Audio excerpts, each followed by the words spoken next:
All right, we're live. Yep, there it went. There we are. It went big. All right, folks. We waited around, try to get a couple more in here with us, but looks like we're on our own tonight. So we're gonna, y'all know who we are. So we're basically just gonna kickstart this bitch. If that's cool with TR. Yep. So on our first order of topics, and we're going to go with a story from BenSwan.com, and it is unprecedented. A German general appointed to Chief of Staff of U.S. Army Europe. Now, they go on and they talk about that it was making sense, and this American general saying it was like he was transferring away, that this guy took his job or whatever, because it was time for him to rotate. It made sense. We're trying to turn over this, turn over that. And they even tried to throw some of the blame on Ron Paul, that this was going along with what Ron Paul had said, that we needed to turn over all this shit over to this, that, and another. But what they left out of the story, that from what I could tell, was we ain't turning the base over to them. This general is in charge of American troops. Yeah, that's German general. That's first I heard of it. I read that story a while ago, and I can't believe. Well, I do believe, but to put a foreign general or whatever in charge of the United States troops is just, even if it's just a political position, I don't care. In the chain of command, he's still there. But he's chief of staff of that damn base. I mean, that's the head honcho. Yeah. You and I both know. I mean, we weren't in the Army, but you don't get called chief of staff lightly. Yeah, it's pretty heavy duty shit.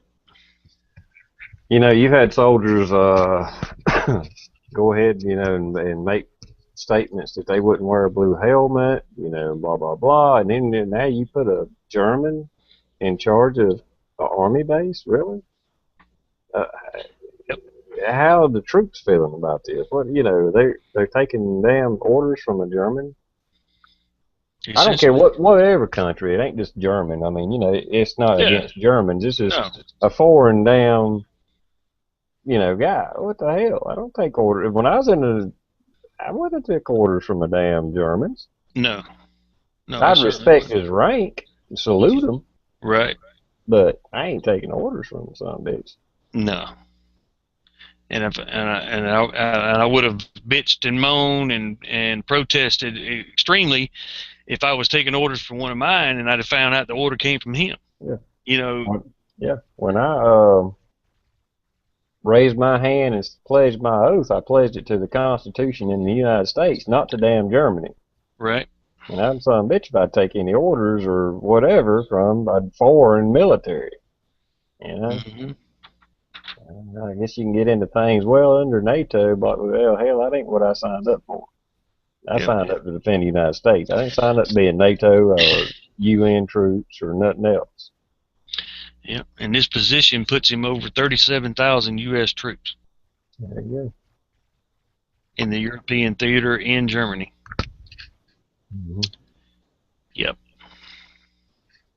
Right. It just. I don't know. You can get in. That's pretty bold right there. I don't care if it was a political move, because they did talk about that in the story, like where. Yeah. The German trying to kiss Germany's ass because of the NSA shit and all that stuff. But trying to make appeasements, but still make things right a different way.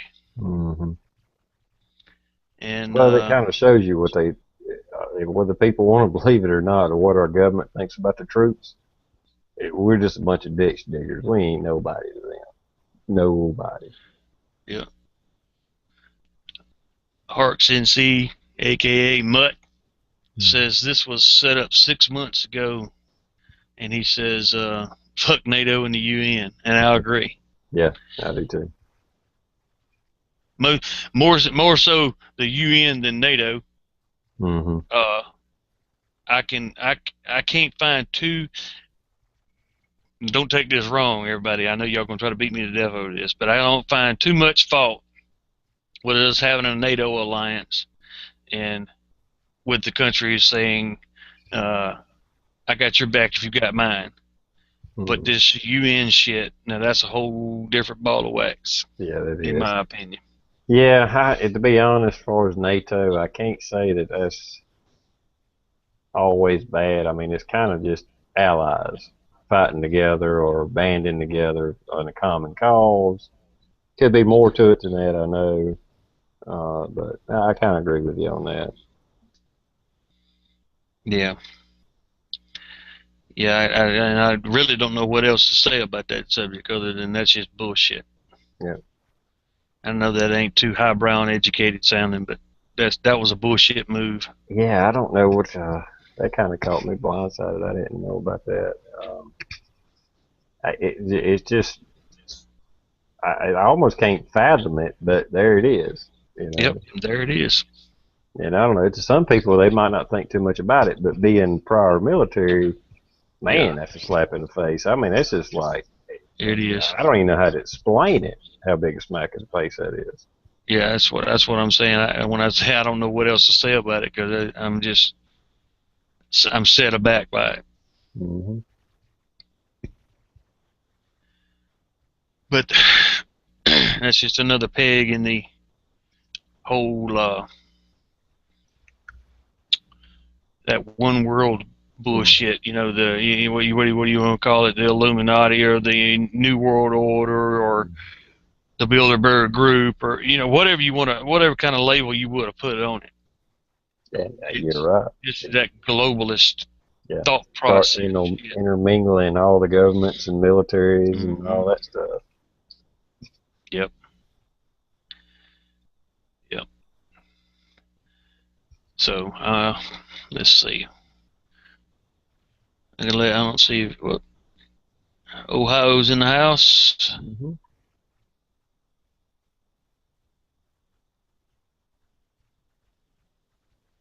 Looks like the video quality is pretty good tonight. Yeah, seems decent. Mm-hmm. Trying to see if there's anybody saying anything about it that we need to discuss before we move on.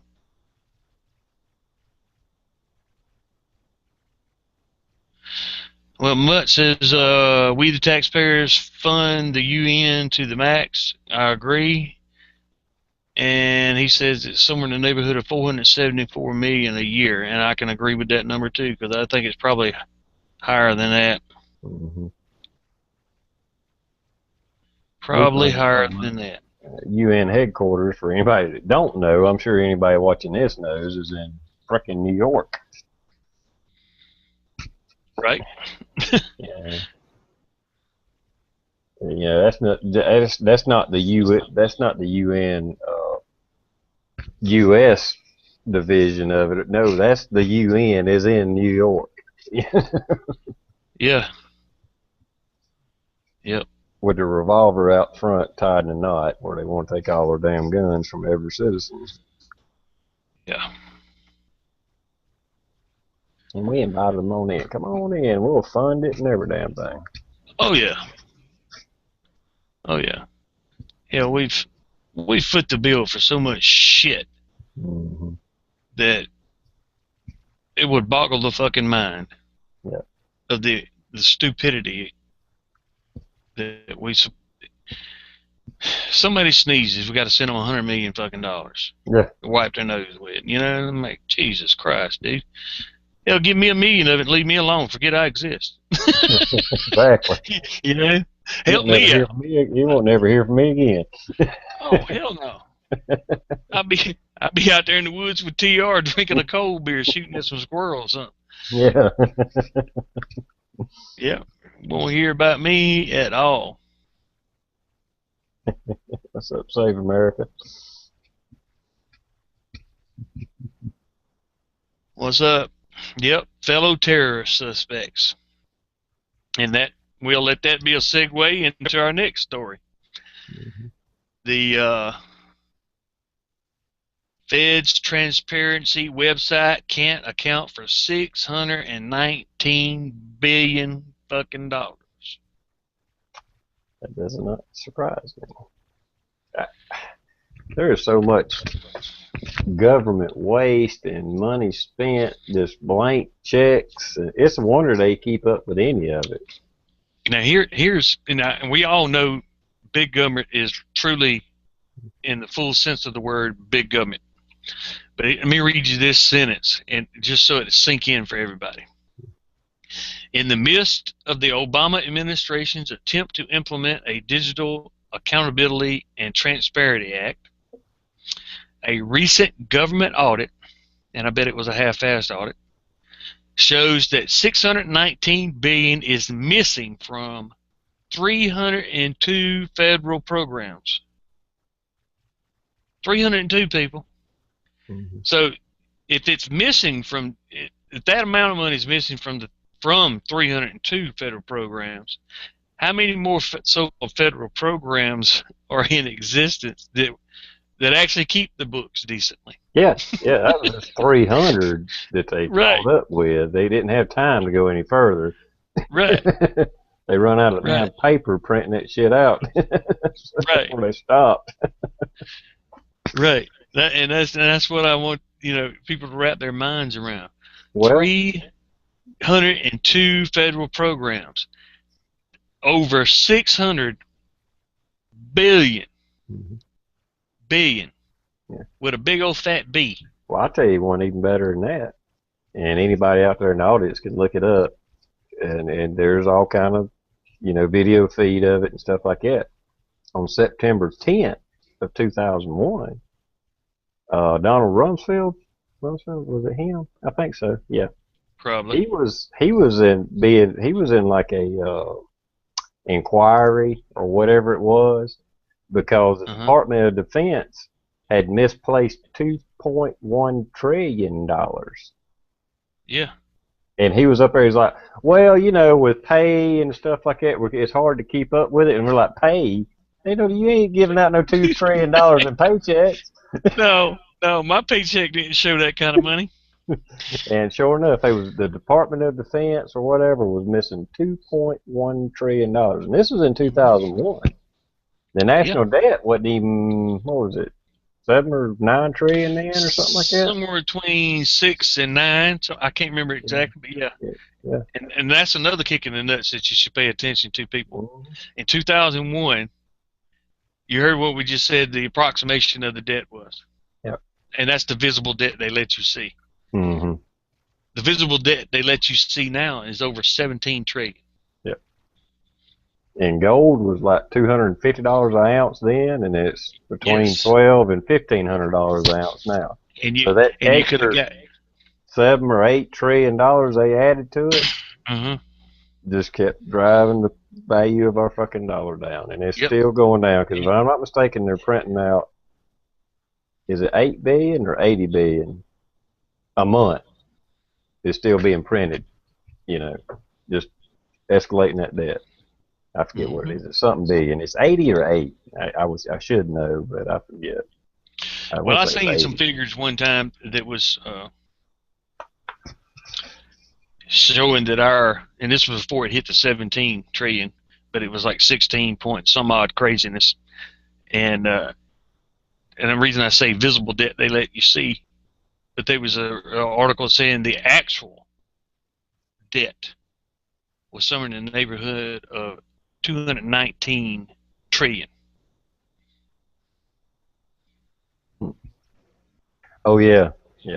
I can't remember the specifics on the article, but I remember that big ass number, and they used those words, visible debt and actual debt, and I think it might have been me, you, and Matt Resist Tyranny talking about this one night. It may have even been off air.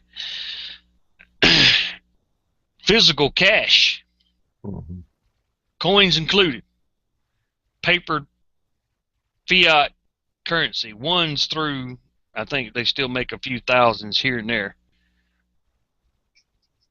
don't amount to what? Somewhere in the neighborhood of 3 or 1 trillion? 1 trillion. And then the digital money is another 10 two point, to 10.9 altogether. yeah. I was gonna Count, counting the yeah, cash and all, it was 10.9 trillion in and physical and and existence. and that's worldwide, people. That's not here in the States. That's if China holds whatever Because bonds and China shit. holds so many wads. Russia, whether they want to or not, holds so much of it.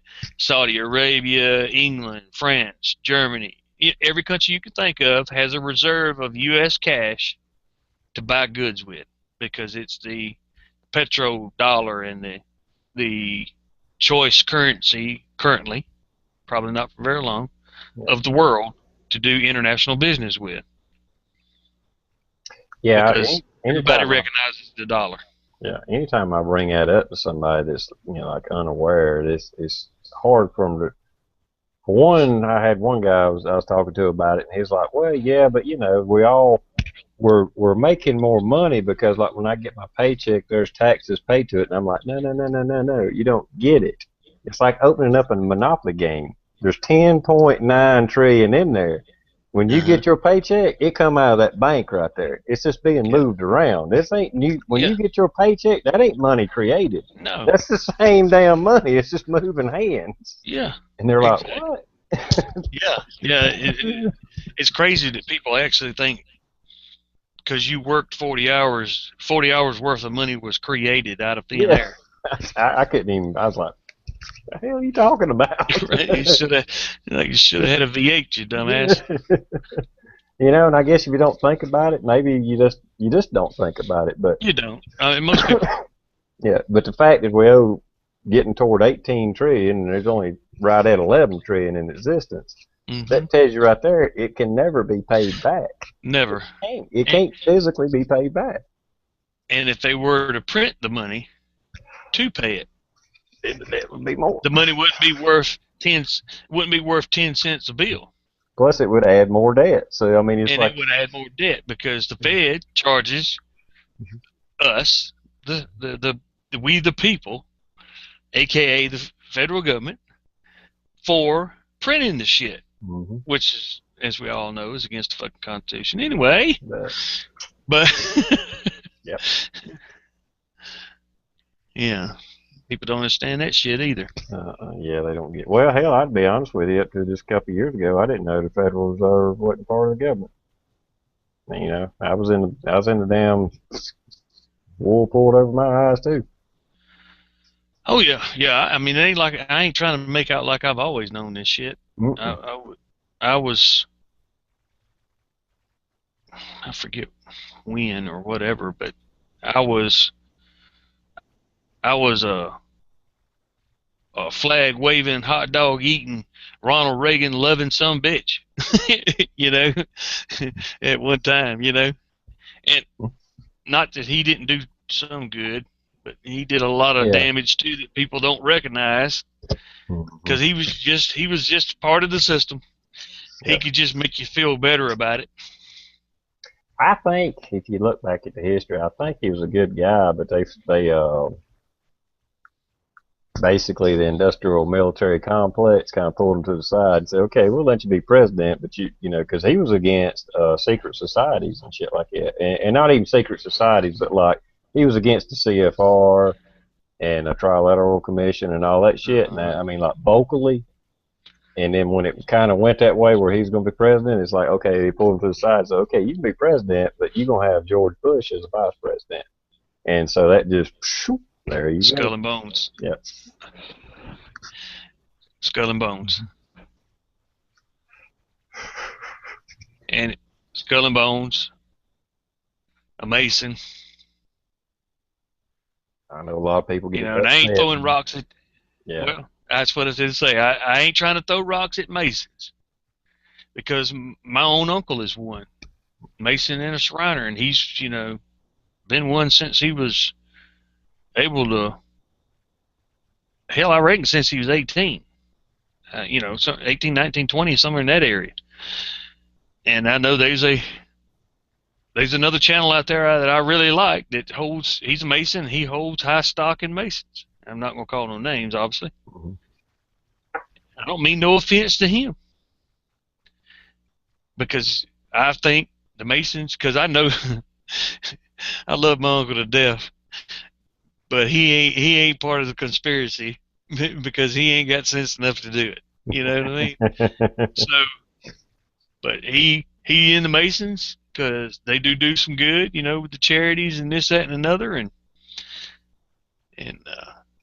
that's, you know, that's his thing. You know, he stands out there with the bell at Christmas, and, you know, raise money for the Shriners, for the Children's Hospital, and all that stuff. And God bless them. But I mean, let's face it, people. I mean, hell, even the people we revere, like George Washington, Mm-hmm. Sam Adams. Oh yeah, all the founding fathers. All of them were Masons. Every one of the damn, just, well, if not every one of them, but at least almost all of them were all. Well, Masons. the major players were. Yeah, yeah. You know, I know David of the American Warning can probably name off who was and wasn't, but I don't have that memory. Yeah. But you know, for the most part, I mean, because one of the famous George Washington pictures, he's all decked out in his masonry shit, setting the cornerstone for the fucking White House to be built. You know, and they did their little ceremony of blessing on it and all this stuff. If you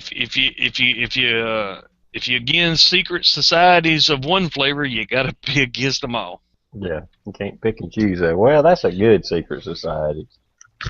Right. Yeah, I'm sorry. They have pagan rituals, and it's a, yep. And they call their, like, well, once you evolve from Mason to Shriner, their clubhouse, called a temple. Mm-hmm. In kind of like biblical reference temple, you know, temple of God, temple of David, Solomon. A lot of symbolism and stuff. Yeah. That's the reason of the all-seeing eye with the pyramids on the back of a dollar bill. Mm-hmm. That's all Mason linked, yeah. And just, you know, and there it is on our dollar bill. On one side, it's got some pagan, damn near devil shit on it.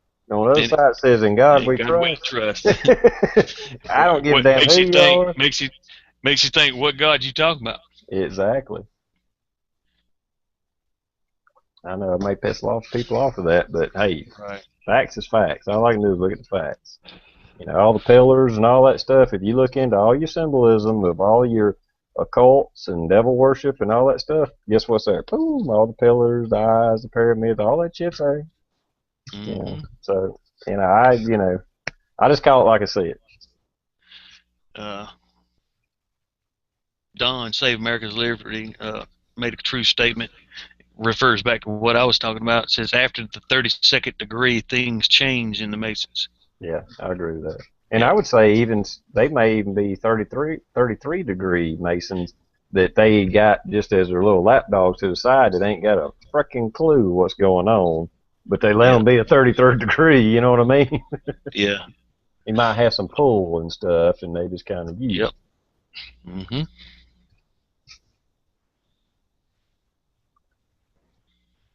Or David is on it. Yep.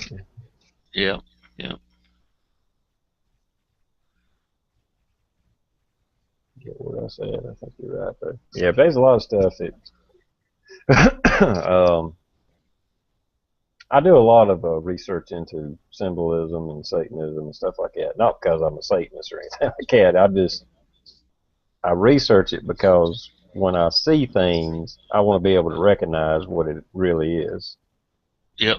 You know? Yep. I want to be able to know what it means to you. I do the same thing. I'd say, man, I waste so many hours in a day. Not only here on YouTube, and all my shit here on YouTube ain't bullshitting and, you know, coking and joking. I'm looking up shit. Yeah. As well as Google, you know, and Bing and any other. If I can't find what I'm looking for on Google, I go to the other little search engines and try to find it. And it's just looking up random shit that I hear, see, or think about that I don't know about. Now, I will say my memory ain't good as it used to be, so I don't remember all of it. But I do go at least look at it and see and try to get an understanding. Yeah, I agree. You know, And I know another one. I told somebody, you know, like in an internal chat one time, one of Michelle's chat. You know, look up. I hate to get off subject here, but hell's a good no, go ahead. subject. But like the Satan worship thing, and one of it, if you look up Saturn worship, and you know, like Saturn, the planet.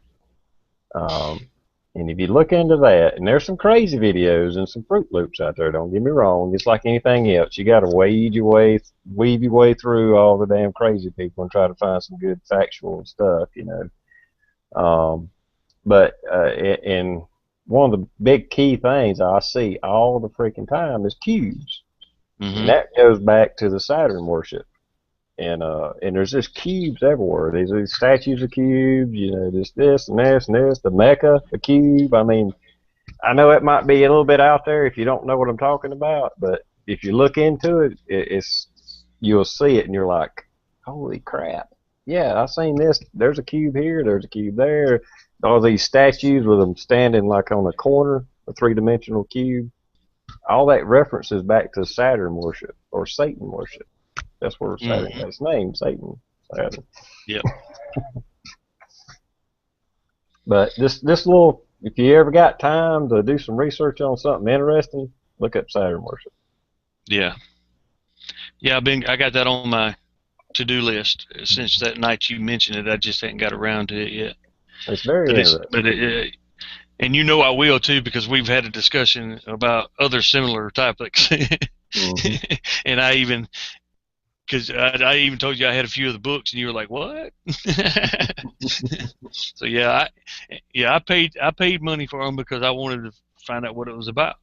Yeah, So and there's some stuff in there that could be coincidental. But I was asking a buddy of mine at work that is he's almost a Bible scholar. I mean, he's very he knows he reads the Bible in like Hebrew and stuff like that and translates it himself. So he's not letting mm, somebody else translate it for him. You know, he's doing his mm, own. I mean, this guy knows the Bible. So yeah, anytime I got questions, I always go to him. And and I was asking him about it, and he said even in the Bible there is talk of Saturn worship. yep, So this ain't something new. This is something that's been around a no, very long time. you're And right. there's a lot of ancient sculptures and stuff, and it shows Saturn, the moon, and either Earth or the sun. I forget. Anyhow, it gets. I don't know all the details, but anyhow, you start seeing these ancient paintings and stuff, and there's always a Saturn in it. You know, and it's like they didn't know Saturn had freaking rings back then. Yeah. What the hell's this? You know, it's a lot of weird shit out there. Hmm. But amazingly, they did. Mm-hmm. They did know that shit. Yep.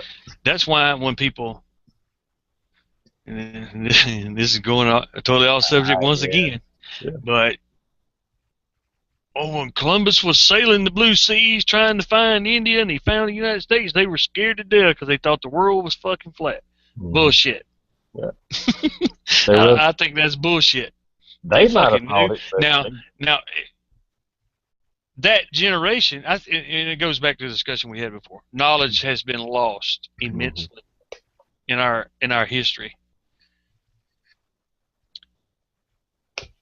People before them, let's just put it that way, knew the Earth was not fucking flat. Yeah. You know, because they were describing and drawing in their drawings fucking the rings of fucking Saturn. If they knew Saturn had rings, they knew the fucking Earth was round. Yeah. In my opinion, and I know that's some tinfoil hat wearing shit for some of y'all out there, but Yeah, it's it. The info's out there. If you do your research, you'll be surprised at what you'd find. It is, man, not discounting, you know, God or anything like that. I mean, there's stuff out there. Like I said, knowledge has been lost. Where did they get that knowledge? I don't know. mm, But I have my thoughts on it. But we won't get that too tinfoily tonight, no, we don't have to do that. because we can make a chat out of that. Yeah, just the religion thing. Yeah, I hate to get off on the Satan worship and stuff, but I mean, if you're looking into conspiracy theories and the secret societies and stuff like that, you have to look into Satanism because it's all over it. It's all in it. You know, you have no choice.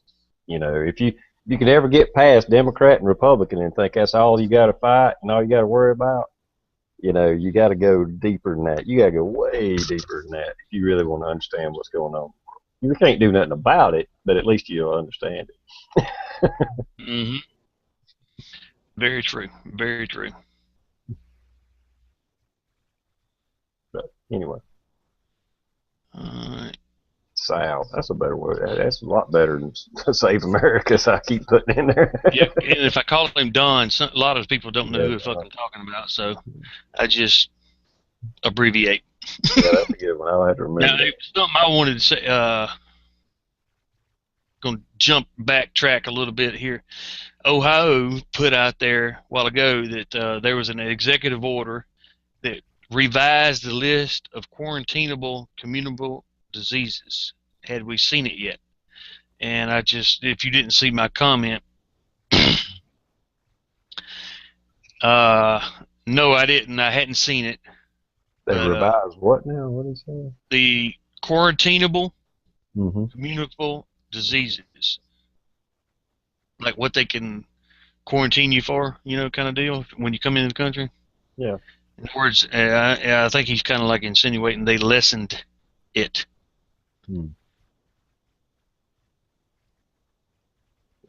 Ain't no telling. Right. And now jumping back one more time, because Sal put a comment out there, and I'm not even gonna read it. Y'all can read it, but that's what I was talking about, Don. That's exactly what I was referring to. That I said that was a little bit too tinfoily for this particular chat. Even though I don't think it's tinfoil, but to a lot of people it is. But it is. To a lot of people it is. I guarantee you, all my friends and stuff think I'm a absolute fucking nut job. Oh yeah, a lot of mine do too. A lot of mine do too. But that don't deter me. I don't really give a shit. A lot of it though comes from their lack of curiosity, and curiosity leads to knowledge. And I'll politely leave it that way. Well, I had a lady, small kids. I've said it before. I'll say it again. And she was kind of like interested in some of the stuff I was talking about. And then finally she just interrupted me one day and said, you know what? I don't want to know about all that stuff. All I want to do is raise my kids and be happy. Mm-hmm. Really? Blissfully ignorant. Yeah. What was it in the Matrix? Was it, the red pill and the blue pill? I forget which one was which. Yeah. One woke you up, one let you go back to your little fantasy land. She chose, I think it was the blue pill was back to what you thought was reality. I think right. I think the red pill woke you up, but she chose the blue pill. Yep. And it just blew me away. I was just like, well, you know what it is? If I forget the exact quote, there's a good quote for it, but it's like, if you know the truth, your morals will kick in and you have to do something about it. You can't know this stuff.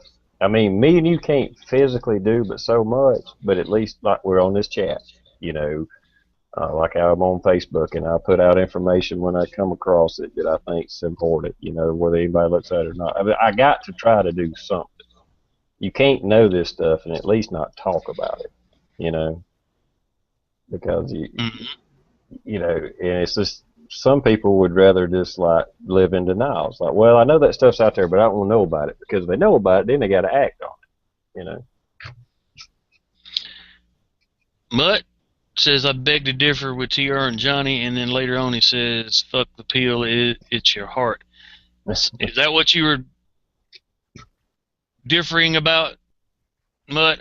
I'm trying to keep up the comments, but we do have that little lag, so I'm lost a little bit.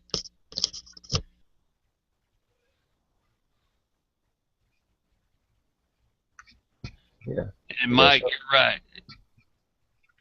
Because it's different and people don't like different.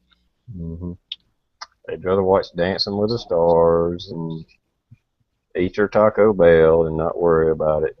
And then just at the water cooler, they can say, "Oh yeah, it's the Democrats' fault, or it's a Republican," whichever way they swing, and figure, well, that's the normal life, and that's what I'm supposed to do. Not supposed to look Mm-hmm. into anything beyond what NBC or Fox tells me. Right. That's true. It's no longer a conspiracy when it comes true. And That's very true. almost every big conspiracy theory has come. Has come true. Yeah. With the exception of some true, really, like, woo, Yeah. that make me even go, boy, Yeah. you touched. Yeah. I mean, they still But you know people. what? And those still may yet come true yet. Mm-hmm. So I don't discount nothing absolute completely. Yeah. And there's a lot of stuff we'll never know the truth. Oh, JFK assassination, we'll never know the truth, but we know enough that what they told us is bullshit. Right. I was going to say may not know the truth by name, but I know the damn truth. Yeah. I do know the truth. No, we won't know one. No one is. You are all different, that's for sure. But you all end up defeating camp. Yeah, a while ago he said he was the elite. Thanks for your money or something like that. 01, he's gonna hate this, but 01 is our friendly troll. Yeah, he is. He says he's the asshole troll, but he's just our friendly troll. Every political chat's got to have at least one troll. He's doing the job. And 01 has tried to make it his job too, because every time I turn on the chat, he's in there and he starts off with trolling. Here I come. Yeah. He even gave me. He told me in the chat. He gave the one thumbs down that we have tonight is from him. He said I gave you the thumbs down because you put this upcoming chat in my feed too early, so made it stay there too long. And if I like the chat, I'll take it away. So, that's your friendly troll. Mm-hmm. Instead of your friendly neighborhood Spider-Man, we have our friendly neighborhood troll.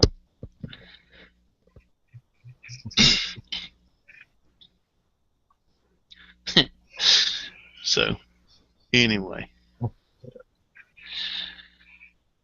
And right back to more conspiracy / truth is new details on government watch list released by second leaker.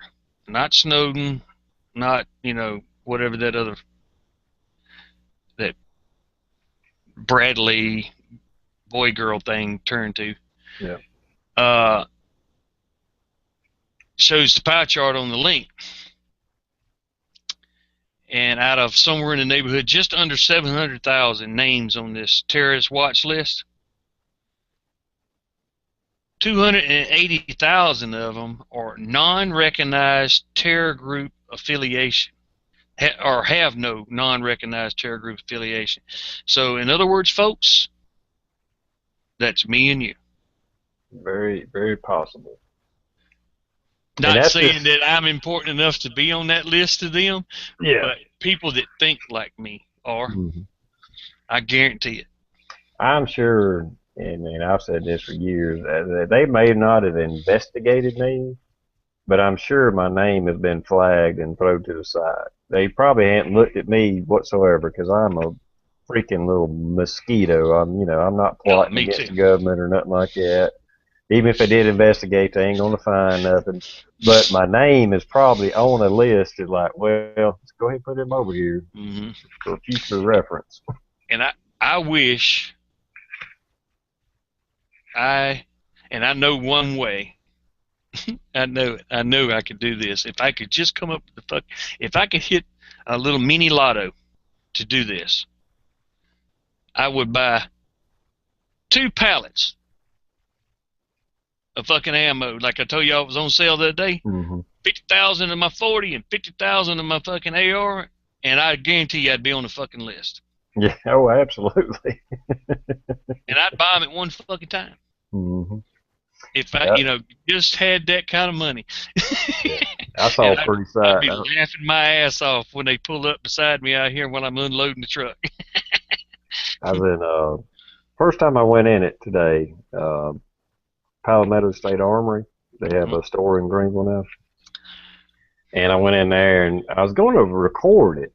I recorded the outside, and I was going to record it on the inside, but they were so busy I couldn't talk to any sales associate to see if it was okay if I filmed. So I didn't Right. just want to be walking around with a camera, trying to be respectful. But and Mhm. they was all helping somebody, so I couldn't talk to anybody. So I screwed it, whatever. But they had a pallet, wooden pallet with ammo cans, like 30 cal cans, Mhm. 420 rounds of 223 on stripper clips. I think it was federal. A whole Right. freaking pallet. I was like, Yep. man, that'd be nice having my damn house right there. Yep. Yep.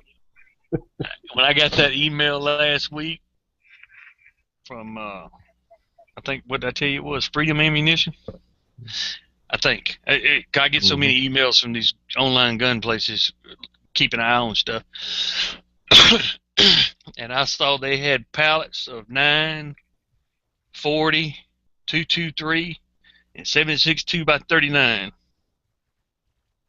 listed. I'm talking about available listed. 50,000 round pallets, people. Wow.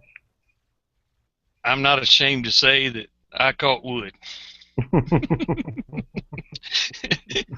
But I was crying at the same time because I couldn't afford that price tag on it, even though if you divide it down to the bullet, it was a really reasonable for today's times price on each round.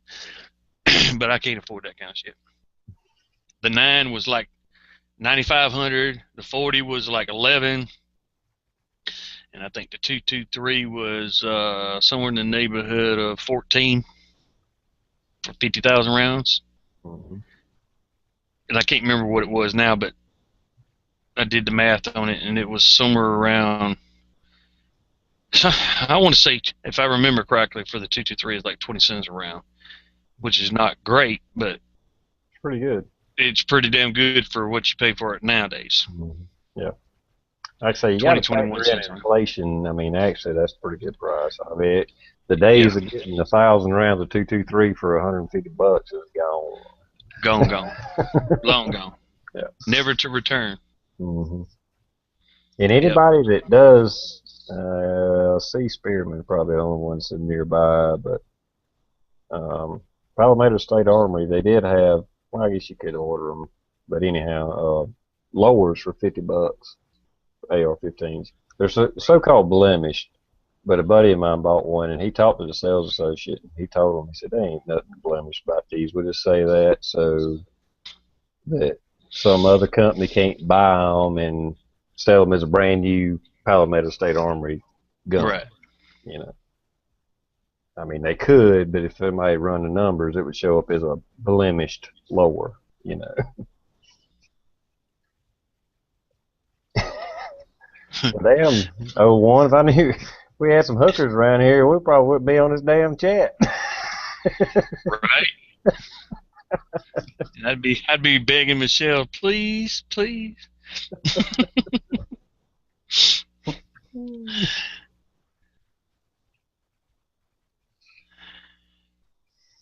Well, and with Mutt, 20 years ago, I was 24 years ago, 24 years old, and was blind, as it were. And I was of the mind that that shit's so fucking dirt cheap. I'll just get it later. I mean, just because Yeah. you're 24 years old. I mean, and I was married and had a child, and I was trying to figure out how to be married and have a child. And that's really all I was thinking about, other than having to work 60 to 80 hours a week at the mill. Mhm. So I was tied up in my own self too much to foresee and to see the truth. Hey, Dish. Yeah, 20 years ago, I wouldn't, I will say that when the Brady bill went through, I kind of saw how the government would lie, manipulate, and things like that to go in their favor and skew the truth and stuff. But I never looked anywhere past that. You know, I was your average diehard Republican, you know, or pretty much whatever. I mean, I like to say I had open mind, but at the time I was probably, you know, just straight up Republican. Yeah, I And was. and you know, and then I saw how the government would lie, how special interests would use skewed numbers to show their point. So I knew the government would lie to me. Not that I didn't think it would already, but Mm. I kind of wasn't real happy about being sent over to Desert Storm. But that's a whole different story. Right. and but anyway, uh, and I just kind of dropped it. I never really looked into things. I just happened to meet somebody at work who kind of poked at me a little bit about a few things, and then he just kind of handed me a book one day, and he saw that I was open to information, and I started reading that book, and then I became a sponge, and then that's when I started gathering all this information. Right. Oh, one, that was not what I was talking about. I had the child. I got that far. Trying to figure out how to raise one without losing my damn mind or making the child crazy too.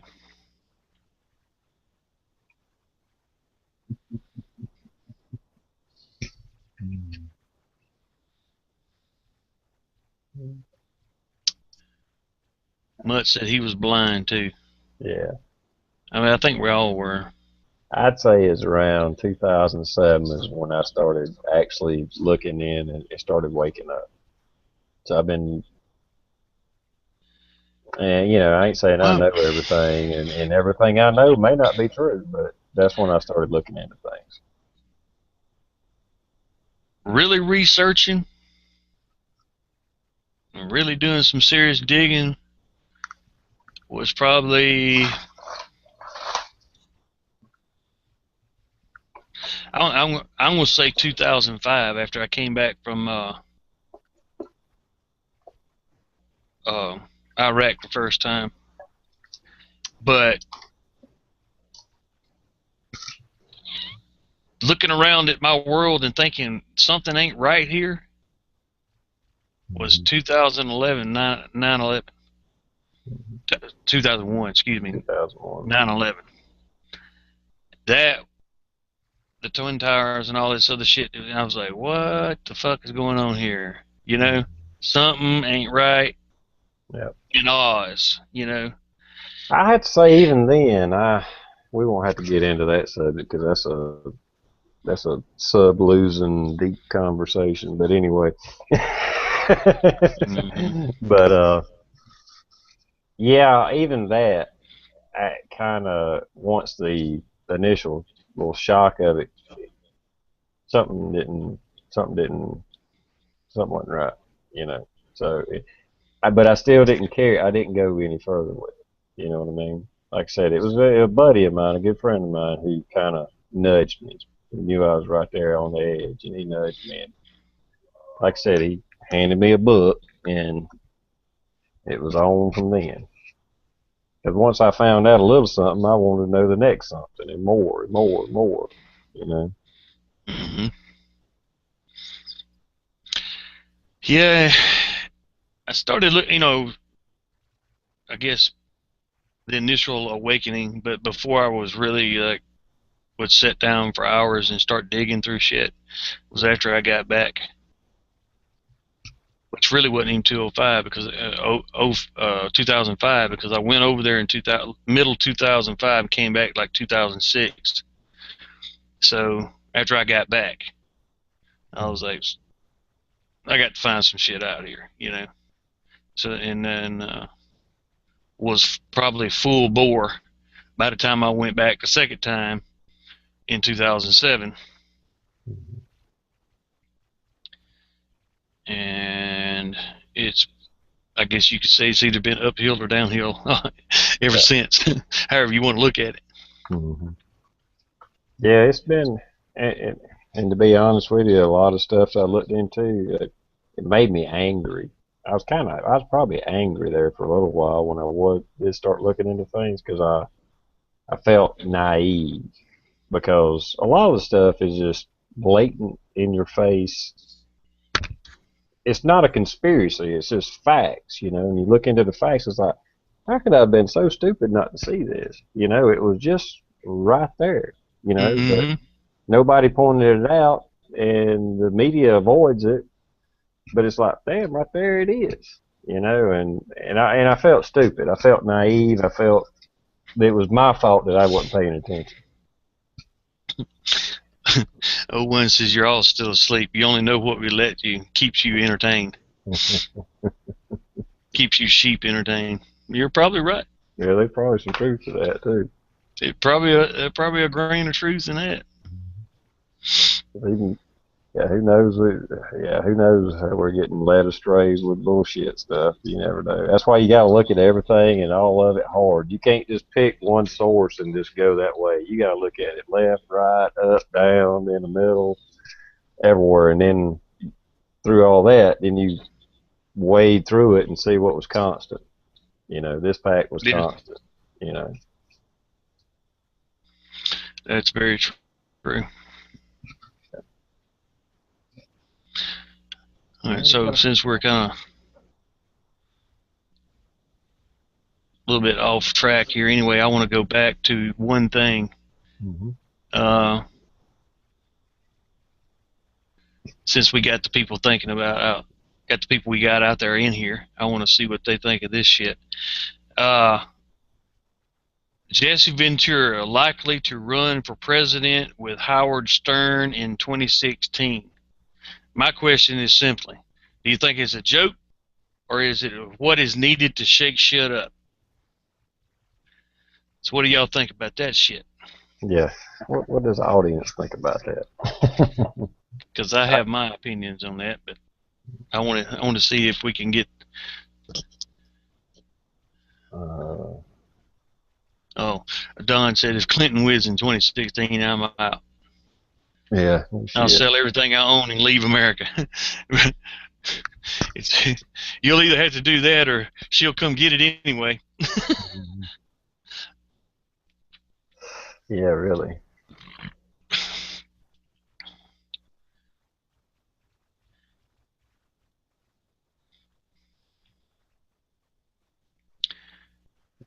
Two.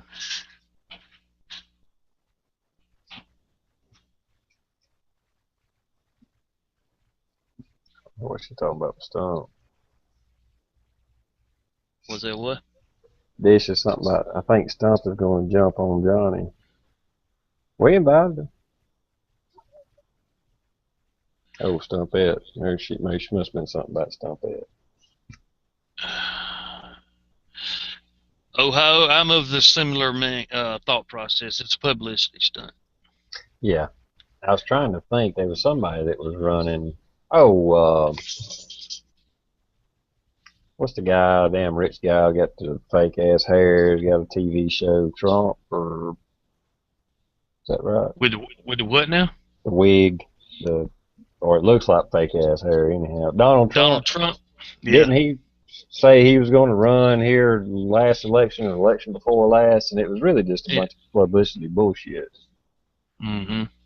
Because when it came down to it, then he got out.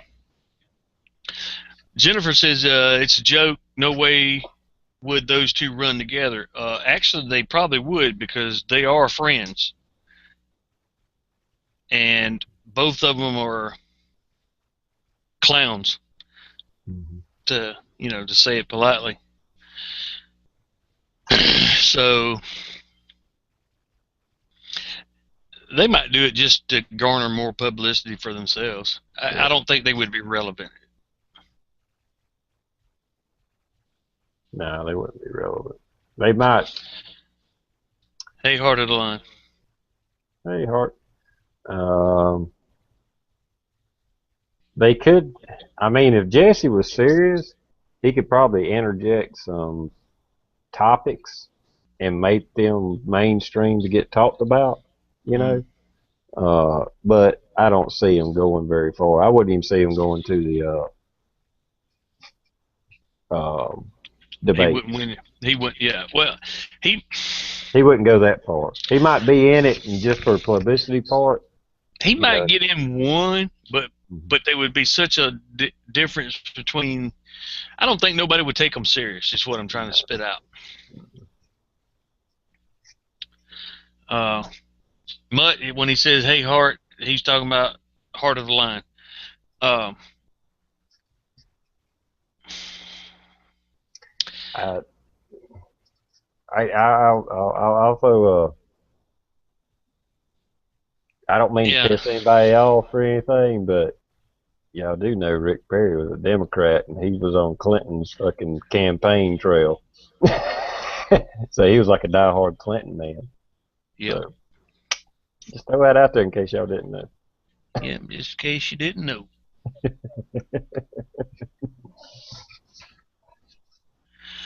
So, All in other right, words, I don't trust him. right. And Stump's out there now, so yeah, if you want to jump in, Stump, go ahead, man. I sent you a link 2 or 3 times. If you still can't find it, let me know. I Yeah, would. They'd make a circus of it for a little bit, but they wouldn't be able to get into the real meat of the debates because with all the stupid ass restrictions and shit they got on the debates, their numbers wouldn't be high enough to get them in. yeah. See, when Ross Perot ran, they changed all the rules for getting in debates and getting to be a candidate and all that. Then, and then especially after this last 2 times Ron was in there, Ron Paul, they Mm-hmm. even changed more shit. You know, Yep, and that's the reason he ran as a Republican, just so he could get on stage, because an independent can't be in the debates. that's true. And he felt like he was a Republican, but a traditional Republican that's actually conservative or whatever. You know, he thinks the Republican Party's gone astray, and I agree with it. Yeah, I agree with that. But I'm kind of, still not party loyal anymore. I'm more independent, libertarian, constitutionalist, kind of in that line now.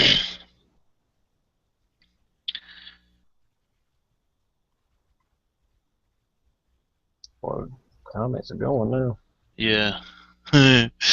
Mutt says Rick Perry, and for Mhm. y'all that don't know, that's Mutt. Harks NC is Mutt. Uh, will be the next president because he attended the last Bilderberg meeting. Well, that's I one don't, of the requirements.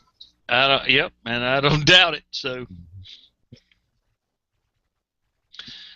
Or at least be in the running, because yeah, Clinton and Obama, they can't say 100% for sure, but they disappeared. Anyhow, they look into that. There's a lot of truth to that. Oh shit, I can't think of his name right now, but there's a guy from South Carolina that was running in the 2008 election, I think, for a little while. He had met with the Bilderbergs. I can't think of his name right. Anyway, but yeah, there's a lot to that. And he admitted to it. He was like, "Well, I just got invited," and blah blah blah. right. I forget what his damn name is now. Anyhow, All right, Stump. I'm going to message you the link then. I would make it easy and put it on your wall, but that backfired on me last night or the other night. yeah, yep, Jerry, divide and conquer. You're right. That's exactly right.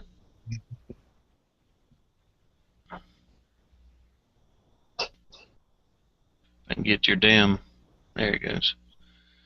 Took forever for his page to load there for a second. Sorry, y'all. Give me a second. I had to concentrate. All right, Stump. Look in your messages. Not the inbox tab, the message tab. Under click the video manager where you see all that shit on the left and go through there.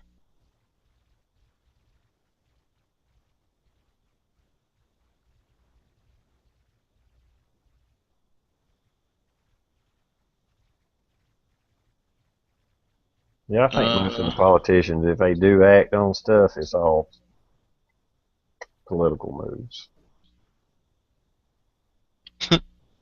Yeah. Too. Richland says he's an independent. Seen that. Dish asked for a link, which she was joking, and Brandon hit her with no Brant, I mean Dish. Inside joke. Right. Some of these people are there. Yeah.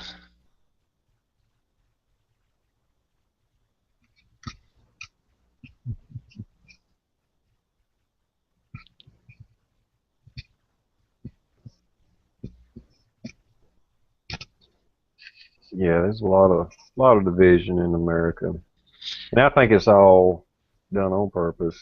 You know, some of it's just spontaneous, but I think a lot of it is definitely planned out.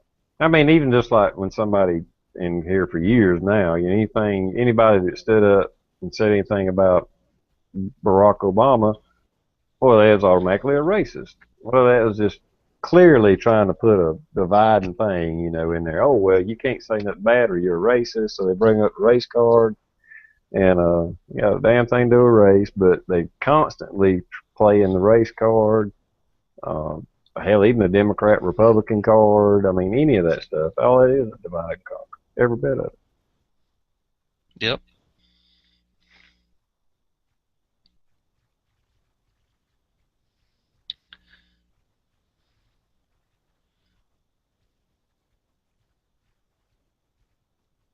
One says send Mutt a link.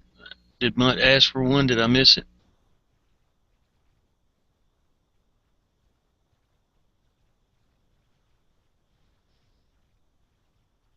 Yeah, the big corporations might. They never pay their. Yeah. I mean, the big corporations actually do pay a lot in taxes, but they still don't pay percentage-wise what they make, and it's just crazy. But they're the ones that's paying the politicians to make the laws. So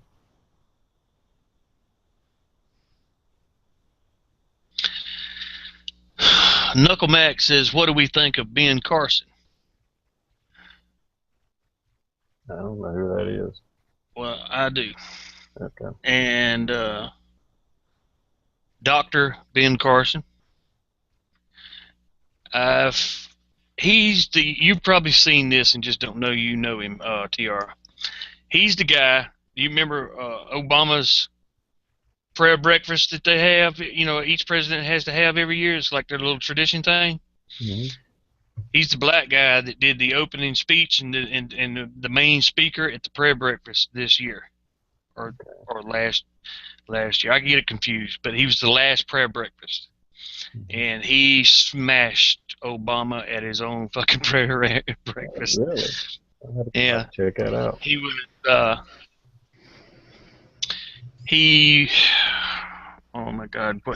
One of these big hospitals is where he retired from, and he was like the head honcho surgeon at like St. Jude's Children's Hospital or some shit like that. I can't remember, but it was like a big name hospital. It wasn't no chump job, and he's got some sense. So yeah, you should at least look him up. Now I don't know. I don't. As far as I can remember, I don't agree with absolutely everything he's touting, saying. But he kind of reminds me of a black Ron Paul. Yeah. I'll have to check that out. Somewhat. Now, not well, full-on libertarian like Ron Paul, but he has a healthy dose of intelligence and a healthy dose of common sense. So. And I'll have to say, even Ron Paul had some ideas that I wasn't sure I supported him. Don't get me wrong, but he's just a lot smarter man than me. He's forgotten more than I will ever know in my lifetime. I read his book, Ron Paul's book, what is it? Something manifesto. I got the book. I forget what name of it is. Anyhow, Revolutionary Manifesto or something like that. Not a real long book, but man, that's some gun. I was like, I just had to trust him. You know, it's like, well, I Right. don't really agree with that idea, but I'm sure you got it worked out in your head how that would work out for the better. So I'll just have to trust you on that. So if I hear something somebody says I don't like, I just have to kind of like, well, that don't sound right, but it's probably it could be a good thing to do. I don't know. Yeah. Now Michelle's out there trolling. Mm-hmm. Yeah, my one got flagged as spam. Mutt says, yeah, when I said he smashed Obama at his prayer breakfast, uh, Mutt's correct. He said he did it real simply, and it was John Hopkins, not whatever the hell it was I said a while ago. But anyway, a big hospital. Mm-hmm. Yep. And What's up, Stump? Not a lot. Apologize for being late here. Things ran kind of long earlier, and no worries. looks like tonight's topic is something we'll say I'm not really prepared for, but I've definitely got my own opinions, and that's what this is all about. agree with them. Yeah. We always That's get all off this is all subject. about. We're not experts by any means. I don't have a degree in politics or political science or religion or any damn thing else you can think of yet. I'm still a few months away from my little degree in electronics. So, Right on. So, you know, all we're doing is spouting our opinions and thoughts and on this, that, and other. So you got something to throw in there, throw it in. All right. Hell, where you want to start? Well, do you know who Ben Carson is?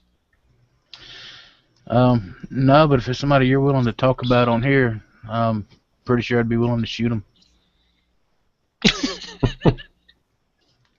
Yeah, we talk about him in a good way.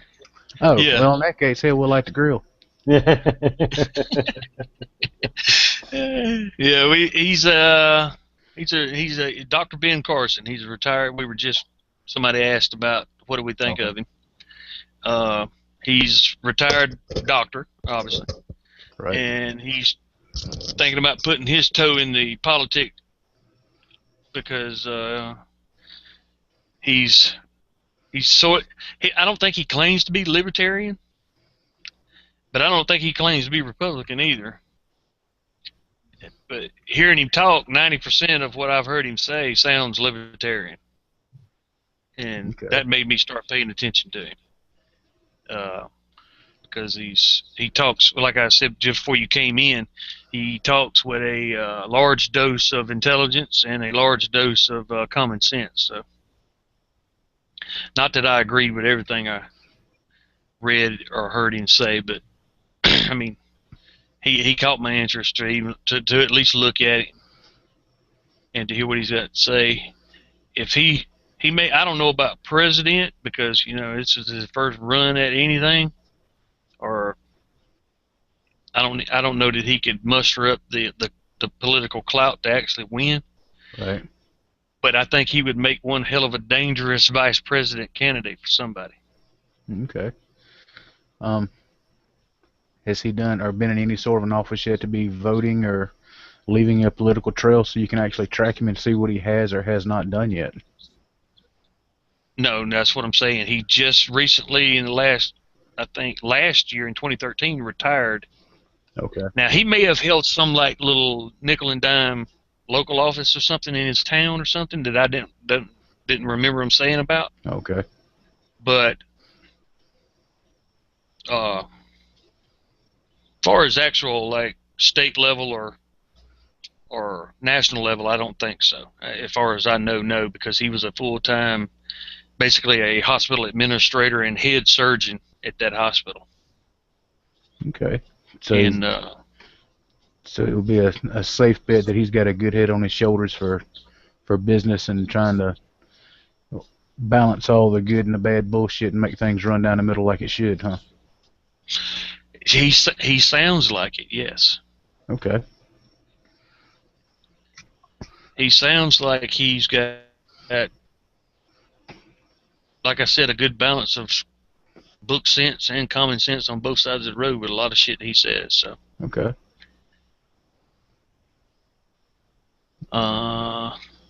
Shit. So something caught my eye in the comments and I missed it.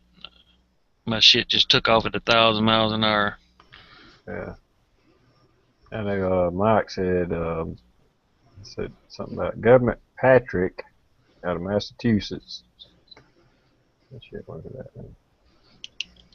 Spent $11 million for his office, $2 million over budget, but tells the state prior to this we need to stay on budget. And he says he's a little Obama. That's just normal. That's what I put up. Hell, that's just normal for damn politicians. Talk about money and this and that, and then they blowing money like it. I mean, $11 million to renovate a damn office, really. Yeah. Yeah, that's some crazy shit. And that's nickel and dime in the grand scheme of things, but still, it kind of shows you what they do at their level and how it's just amplified on the change. Yeah. 11 million to redo a office. That's what he said. I don't care if it's a whole damn building. It's probably damn too much. Right. Hell, man, I can probably build a whole damn office building. You know, a couple hundred offices in it for 11 million. Shit. Oh, yeah, you could have. You could have just built a whole new fucking building. Mm-hmm. And furnished it. Right.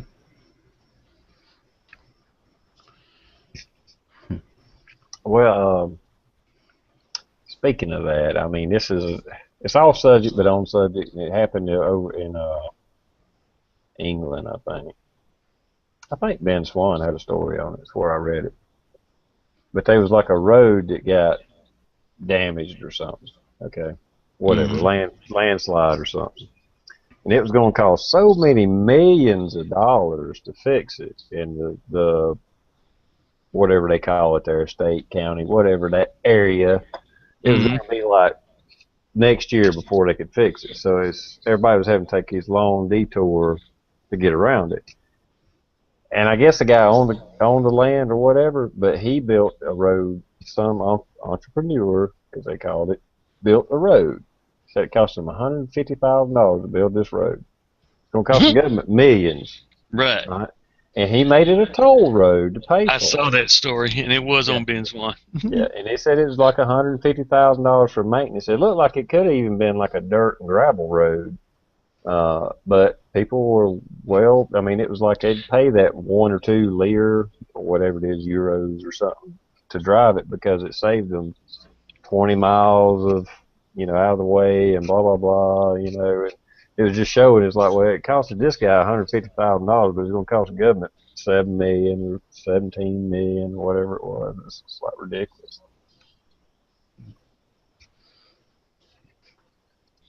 Yeah, I saw that story. It says first successful private toll road. Yeah.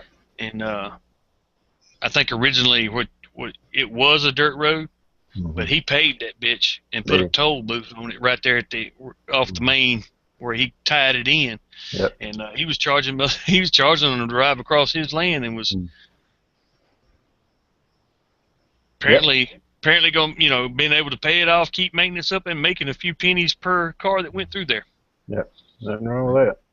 They tried to do a toll road here in Greenville, or Greenville County, I guess, and it's been an absolute flop.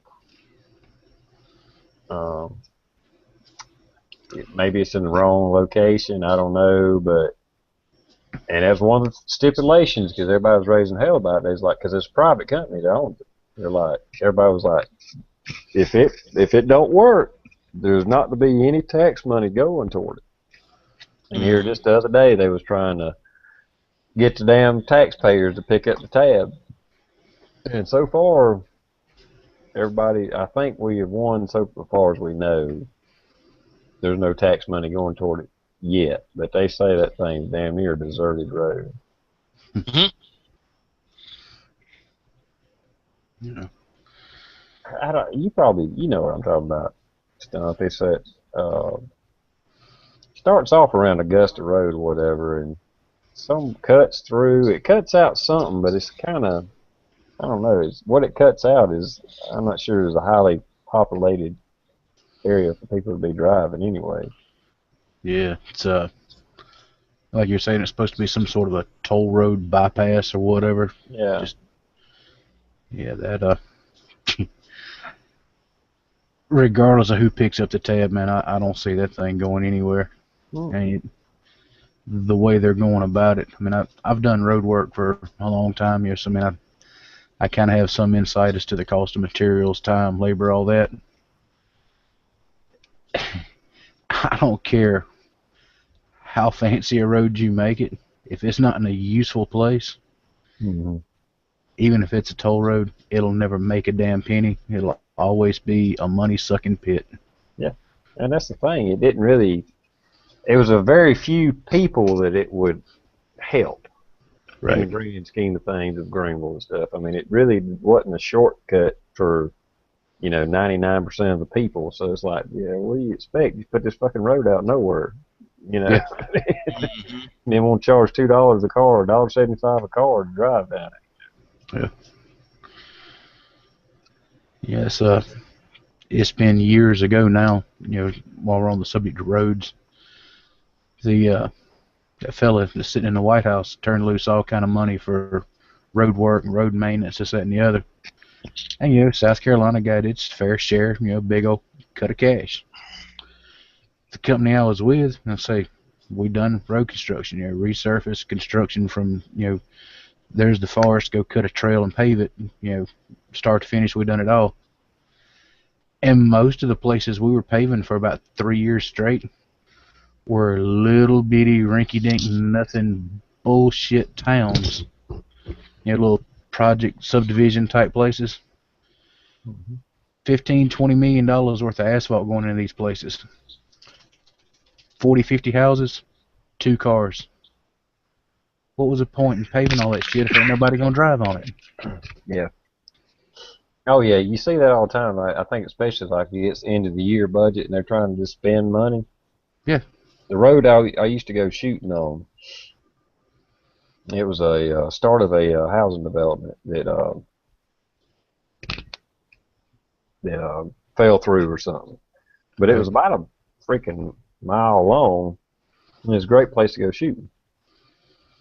Anyhow, and it's very short road. I mean, hundreds of feet. It was like there's like an intersection, and this just kind of was like a little loop right here. You know what I mean? Little tar and gravel road, one house on it, and then that road.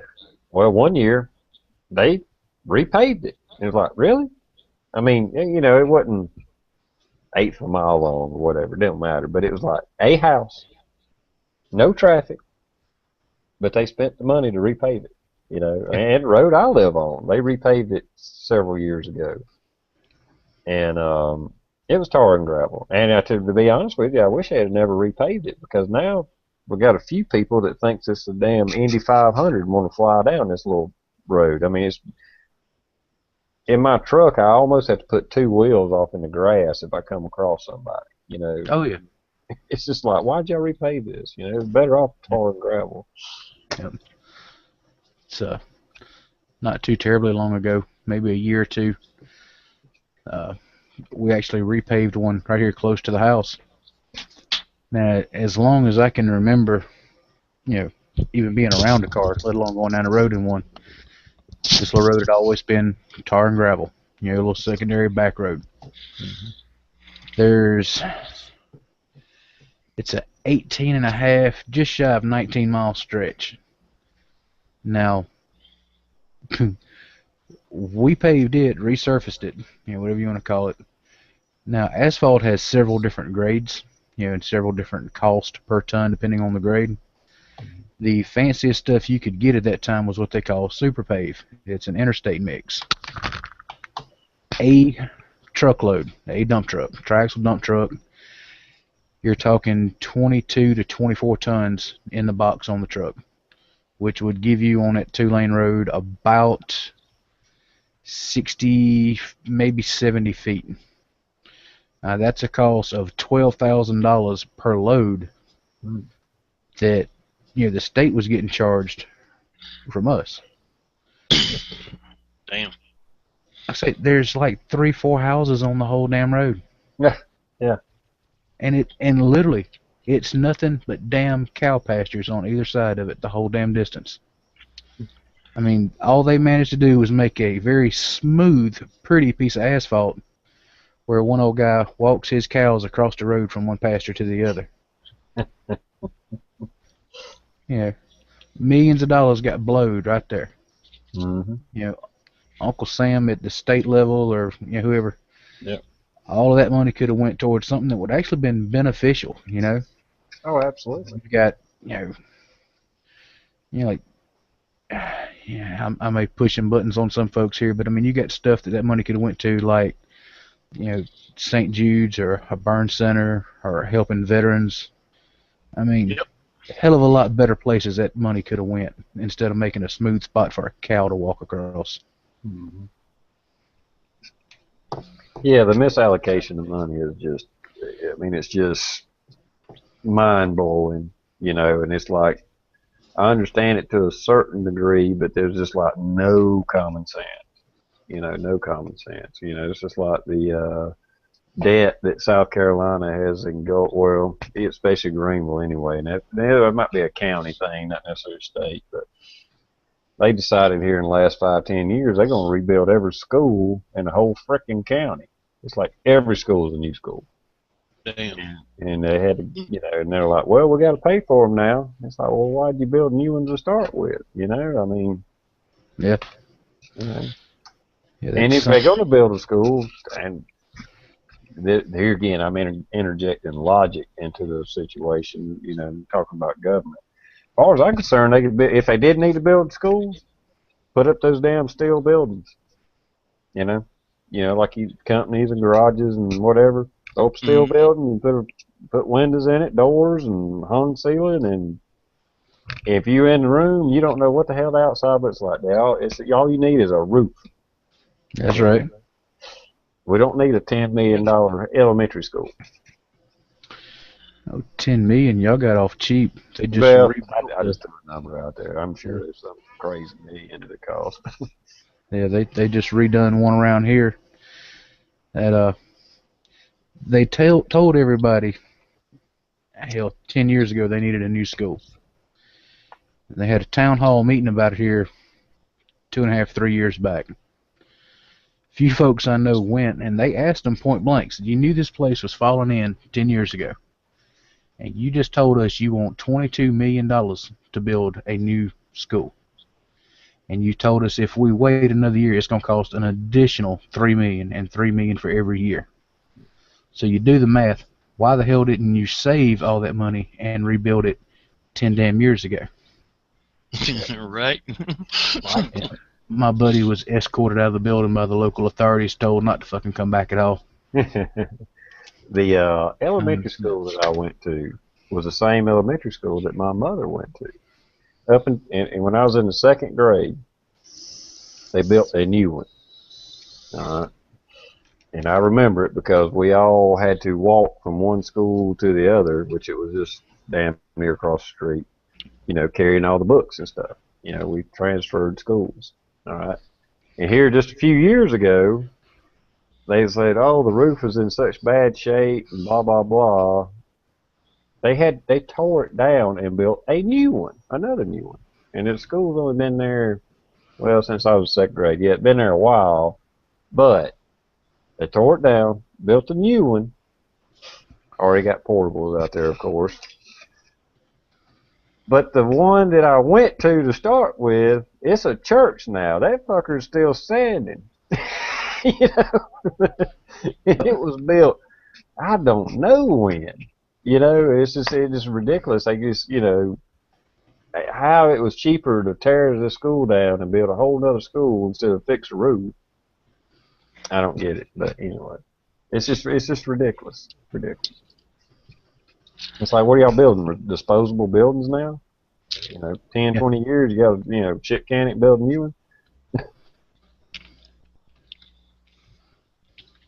Makes it sound like it, don't it? Yeah. I couldn't believe they did that. It was just like, really? I mean, yeah, okay, it was 30-something years old, but still, like I said, that original school I went to is still there, and it's got to be, shit, it might be 100 years old. I don't know. Right.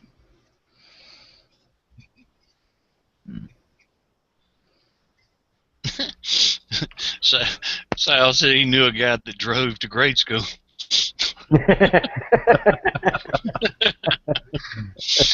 Oh, that's just wrong.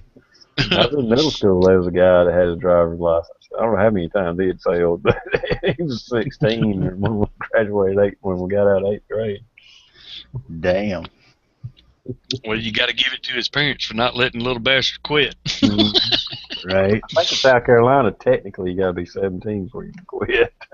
I think. Now, I could be wrong with it. As a matter of fact, I know I'm wrong on that because I know a bunch of ladies that their damn kids quit before then. So. Yeah, it's 16. Yeah. It might be 16. I think it's 16. Hmm. My brother threatened to quit when he was 16. My mama told me, I'll smash your face in. Any further questions? She wasn't joking. She'd be like, I'll bust you right in your mouth. Yeah, I know the ones that I know that their kids have done that, which is pretty damn rampant nowadays.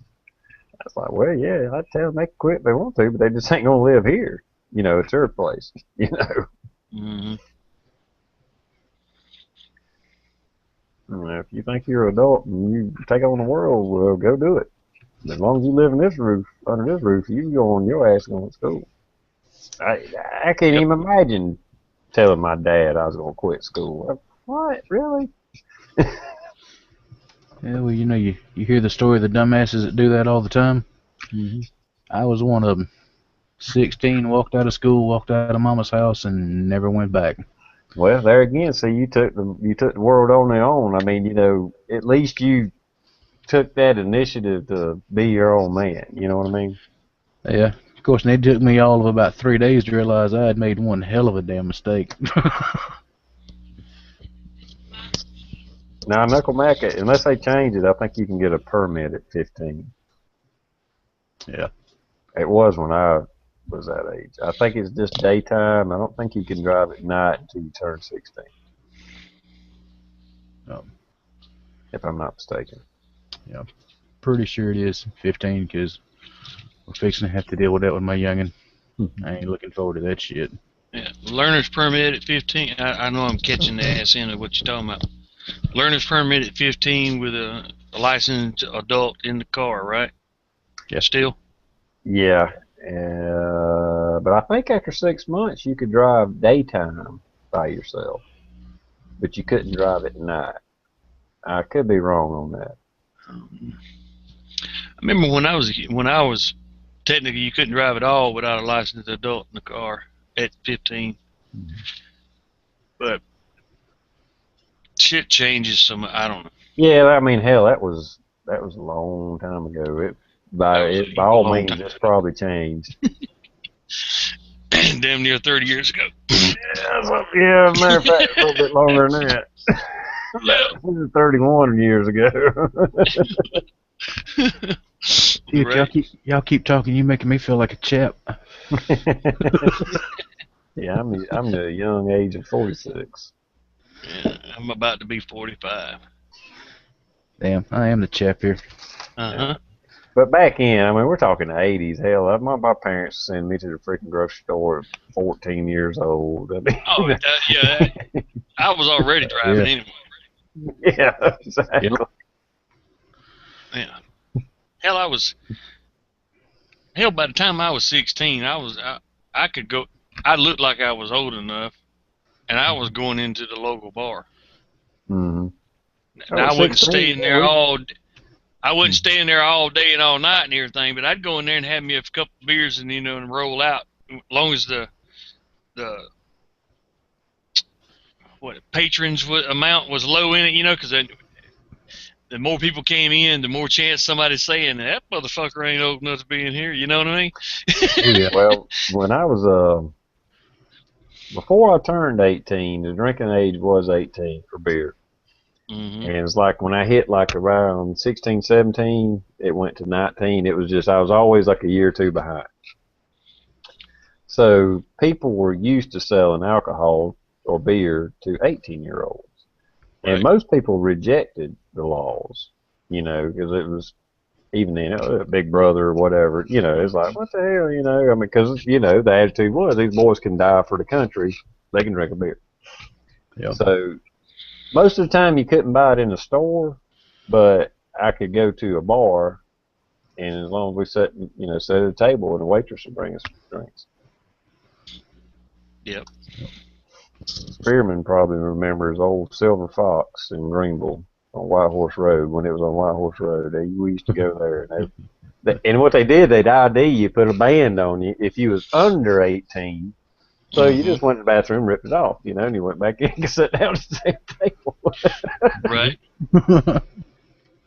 Yep. Because they wasn't walking around looking to see who took it off. We just made sure and tipped the waitress good. Yep. That way she didn't complain. Yeah. Right. Yeah. Yep, I've been in that place a time or two back in my younger days. Okay, you know what I'm talking about, yeah. Oh, yeah. I got a few other bars up there around Greenville that I ain't welcome in no more, but that's a different situation altogether. Right.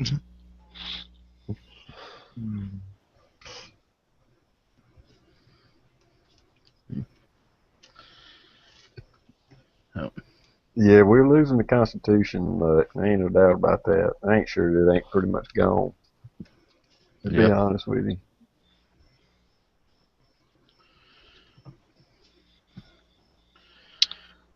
Yeah, it's took a pretty good ass whoop. It's shredded. Here these last what 50, 70 years. Well, actually longer than that. Yeah, it really has. A lot of people don't think about it like that, but for a long time, the Constitution's been. It's pretty rattled. It's pretty wrinkled up and tattered and got a few holes in it and. Yep. Yeah.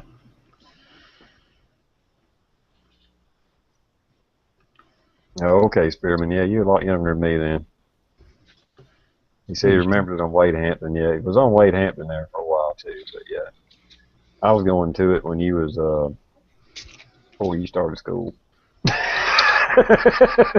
Yeah, Spearman said he's born in 1980. Yeah, he's a lot younger than I thought he was. Yeah, I graduated high school in '88, Bubba. Yeah, I graduated in '86. Mm-hmm. Yeah. Damn. 86. I think I may have been in grade school, maybe in the middle school. I've been around. I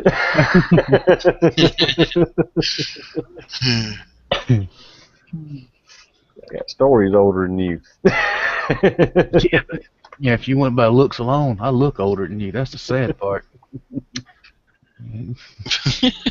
I take it well. I'm gonna live forever. God, I hope I don't.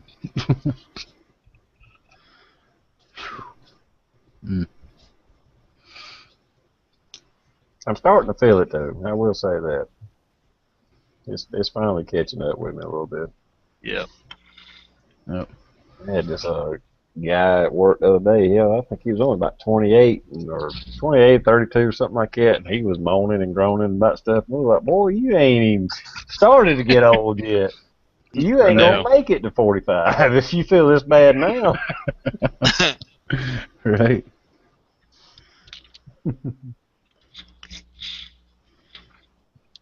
In all reality, though, when I was young, though, I thought by the time I hit 45, I would be dead.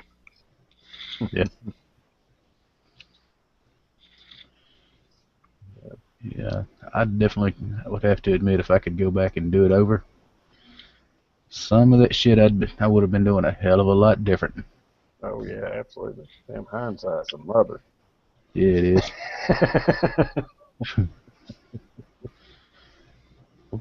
I mean, But yeah, I can't say that I regret my life or nothing like that, but it's like, yeah, there's a lot of things I could have done a lot better, a lot different, you know. oh yeah, yeah. I ain't saying Back I'm then. Go ahead. rich or nothing. I just might be better off, or I don't know. You know what I mean? Oh yeah. I mean, hell, back then I was kind of proud of the fact I buried a great big old Dodge truck I had. Literally buried it. We were standing on top of the cab of the truck in the middle of some guy's pond. We didn't know who the hell the guy was, but that was the sad part. We didn't give a shit when we were chaps. If we wanted to do it, we went and done it, and suffered the consequences later. Right. That particular adventure was expensive.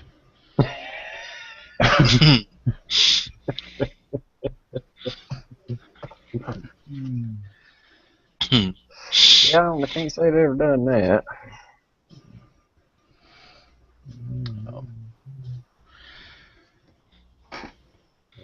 What the hell did JQ talking about? Yeah. Yeah, but we all done a little bit of crazy stuff, I guess. At least a few times. Luckily, I made it through. Yep. I'm sure we all probably thought, you know, it could have went. There's a good chance I shouldn't be here right now. Right. Oh yeah. That's a fact. Anyway, that leads us yet again down a different road than we're probably trying to get to. So. Yeah. Yeah, sorry about that, everybody. Starting to reminisce now. Yeah. Hey, 420. Yeah, what's up, man? Yep, 420. I'd still say that's an interesting human being right there. Mm-hmm. Yeah, he is. He's interesting. I like him. I enjoy talking to him, but damn if he can't be irritating. Right. Nah, I think it's don't be that way. Don't go getting it wrong. And to him, I hope he don't take no offense to my saying that. I ain't got nothing against him. I find him to be somewhat of a curiosity. Yeah. I think he just likes pushing Johnny's buttons. Yeah, and 01's trying to stir some shit now because he's saying we were dogging on anarchist. I tell you, he's our friendly troll. Yeah, stir some shit up. Stir some shit. Well, like you had said earlier, I believe you got to give him credit. At least he's honest about it. Mm-hmm.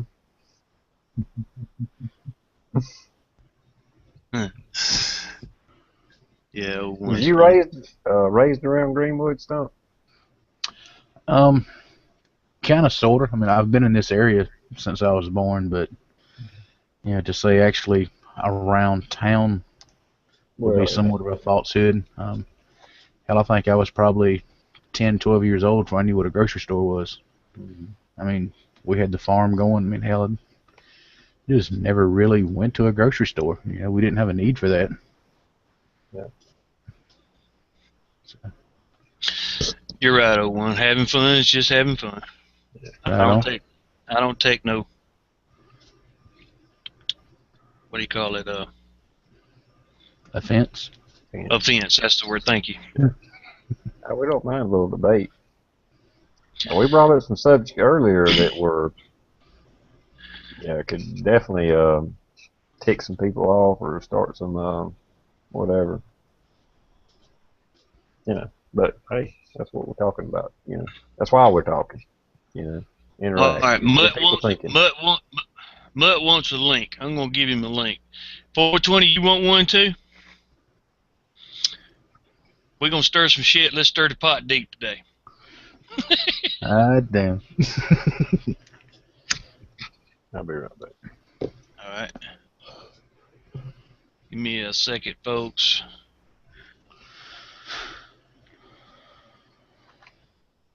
But sending you a link, 420. I'm gonna send you a link too. You probably ignore it again. You always do. And yes, folks, I'm just giving him shit.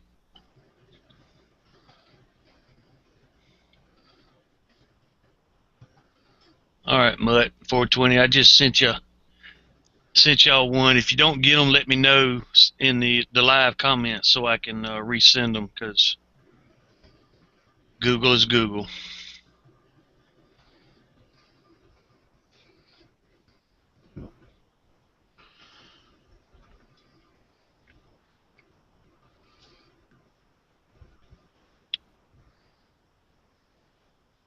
All right.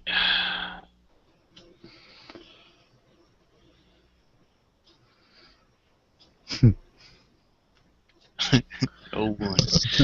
Give it hell, boy. Right on.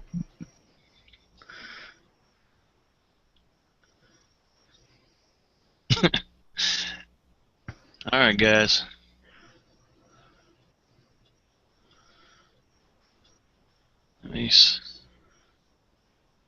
I ain't seen where they said they didn't get it, but I ain't seen them in here either, so Right.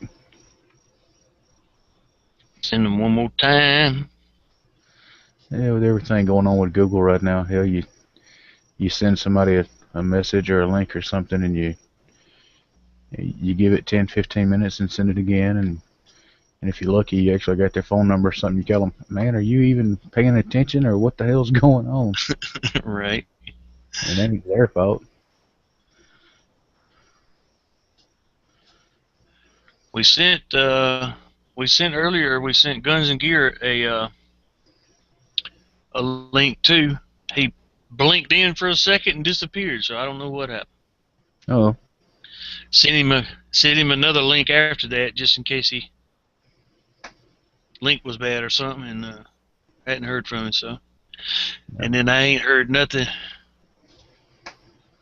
Okay, 420 said give him a minute, and I ain't heard nothing out of Van Prepper. So I don't know. Yeah, we don't know if he forgot. I usually try to give him a heads up, and I forgot. Another conundrum without our New York update, so we don't know what's going on with that.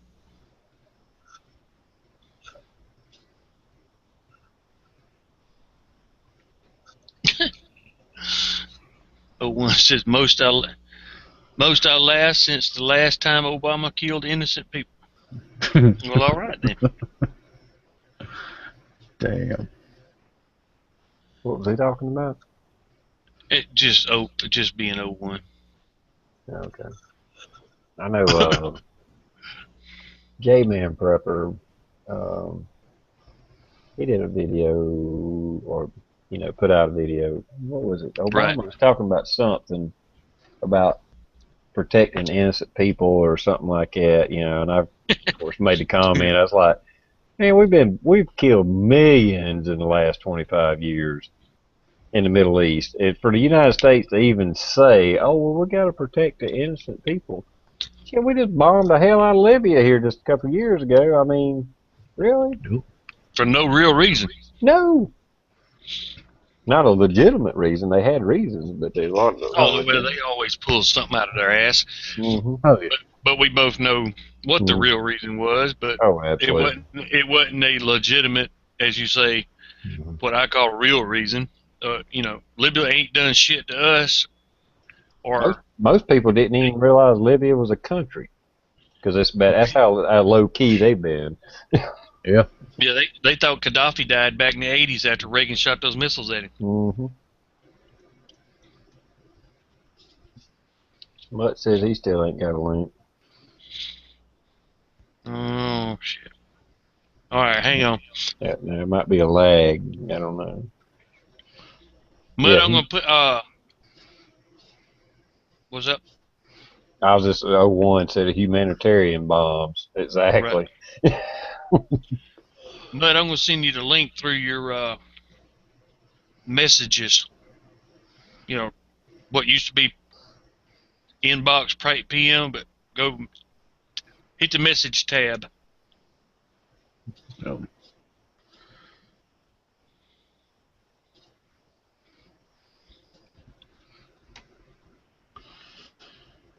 Exactly, Firefox. or Foxfire. Right on. I had that conversation with somebody the other day a little bit. You know, they were like down in Russia. And, oh, well, we should do a total sanctions against them and all that. And I was like, kind of like the United States attacking like what 5, 6 countries in the last 10, 20 years. Russia kind of half-ass invaded one, and it's a problem. Right. It's good for the goose, good for the gander, right? If we can do it, why can't they? Yep. And I ain't saying we should. I'm just saying, you know. Oh, no, our government has a nasty habit of sticking its nose where it ain't got no damn business being. I was just going to say that. We need a big old fucking can full of mind your own goddamn business. Yeah. Right on. With the peel top, so it's easy for them to. And actually, that thing, now that I Mind your remember, that thing, it was something to do with Africa. And that was, we need to increase relations and help these countries in Africa and stuff. And that's what I was thinking of. I was like, well, if we need to help these countries in Africa, why the hell did we bomb the shit out of Libya? You know? Yeah. Yep. Say, if you want to help any country, including our own, me personally, the first thing you should do is get rid of money, period. Yeah. Because if there ain't money, there ain't really a root or a source for people to worry about becoming corrupt over. Mm-hmm. You've been talking to Justin. That sounded awful anarchist. Hell no. No way, man. I don't think we need to get rid of money. We just need to quit giving people the right to steal money. No, I agree with you on that. I can roll with that one, Justin. Hell, if it ain't there, they can't steal it. Yeah, that's true. But I don't know. I mean, people used to get taxed on your grain and stuff like that, you know. If you didn't have money, they'd figure out some other way to tax you. Yeah. Yeah, if you didn't have no money and you had 10 pounds of corn, they took at least 3. Yep. Yeah. I mean, even like in countries that like the Nazis invaded, right? In France, you know, the Nazis didn't tax the farmers' money; they taxed them in whatever they were producing or whatever, you know. Yep. Mm-hmm. Yep. A certain percentage of the crops. Yep. Mm-hmm. Sure did. I've listened to a Paul Harvey. You know how he does little stories and stuff, or did. And he's got a really good one. I'll think of the name of it in a minute and tell everybody. But anyhow, he's talking about all these governments that did all this inflating the money, taxing everybody, and all this stuff. And then he started naming off. It was like some dynasty in China from, you know, ancient times, the Romans, you know, all this stuff. And it was like, but you know, when he just told you the story to it, it sounded like America, and then it was like, no, it was the Romans, or you know, it was the Chinese dynasty. You know, the Chinese dynasty. I forget which one he said. Whatever emperor it was, started issuing these basically fiat money. You know, it was just we tell you it's worth this. That's what you got to use.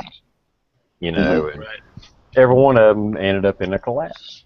You know, and it was all the taxes and deflating the money and all that, and how Rome was doing it. I think he might have even had like, you know, like silver and gold coins. They just kept making them smaller and smaller. You know, and you know, it's like, okay, this is we'll just say for sakes, whatever, $5 piece. And they just kept making it smaller and smaller. You know. Yeah. So it's less and less silver. You know, they mix in junk metal with the silver. Yep. Mm-hmm. Yep. But I sent your link to your personal messages here on YouTube there, buddy. If you don't know how to get to them, let us know and we can walk you through it, but I think you do. So I just hopped in the chat a few minutes ago. You know, was there a topic tonight or? Yeah, well, we did our normal government corruption bullshit like we always do, but we went through. Our first title was German general appointed chief of staff of the U.S. Army in Europe. And then we asked the question, would made the statement and asked the question. Jesse Ventura said he would likely to run for president with Howard Stern as his vice pres candidate in 2016. And we asked, would that be a joke? Or is it what was needed to shake shit up? And our third topic was Fed's transparency website can't account for 619 billion. I mean, And then, all right, Mud, you're going to have to mute the YouTube one. I did. All right. Okay. I think we're cool.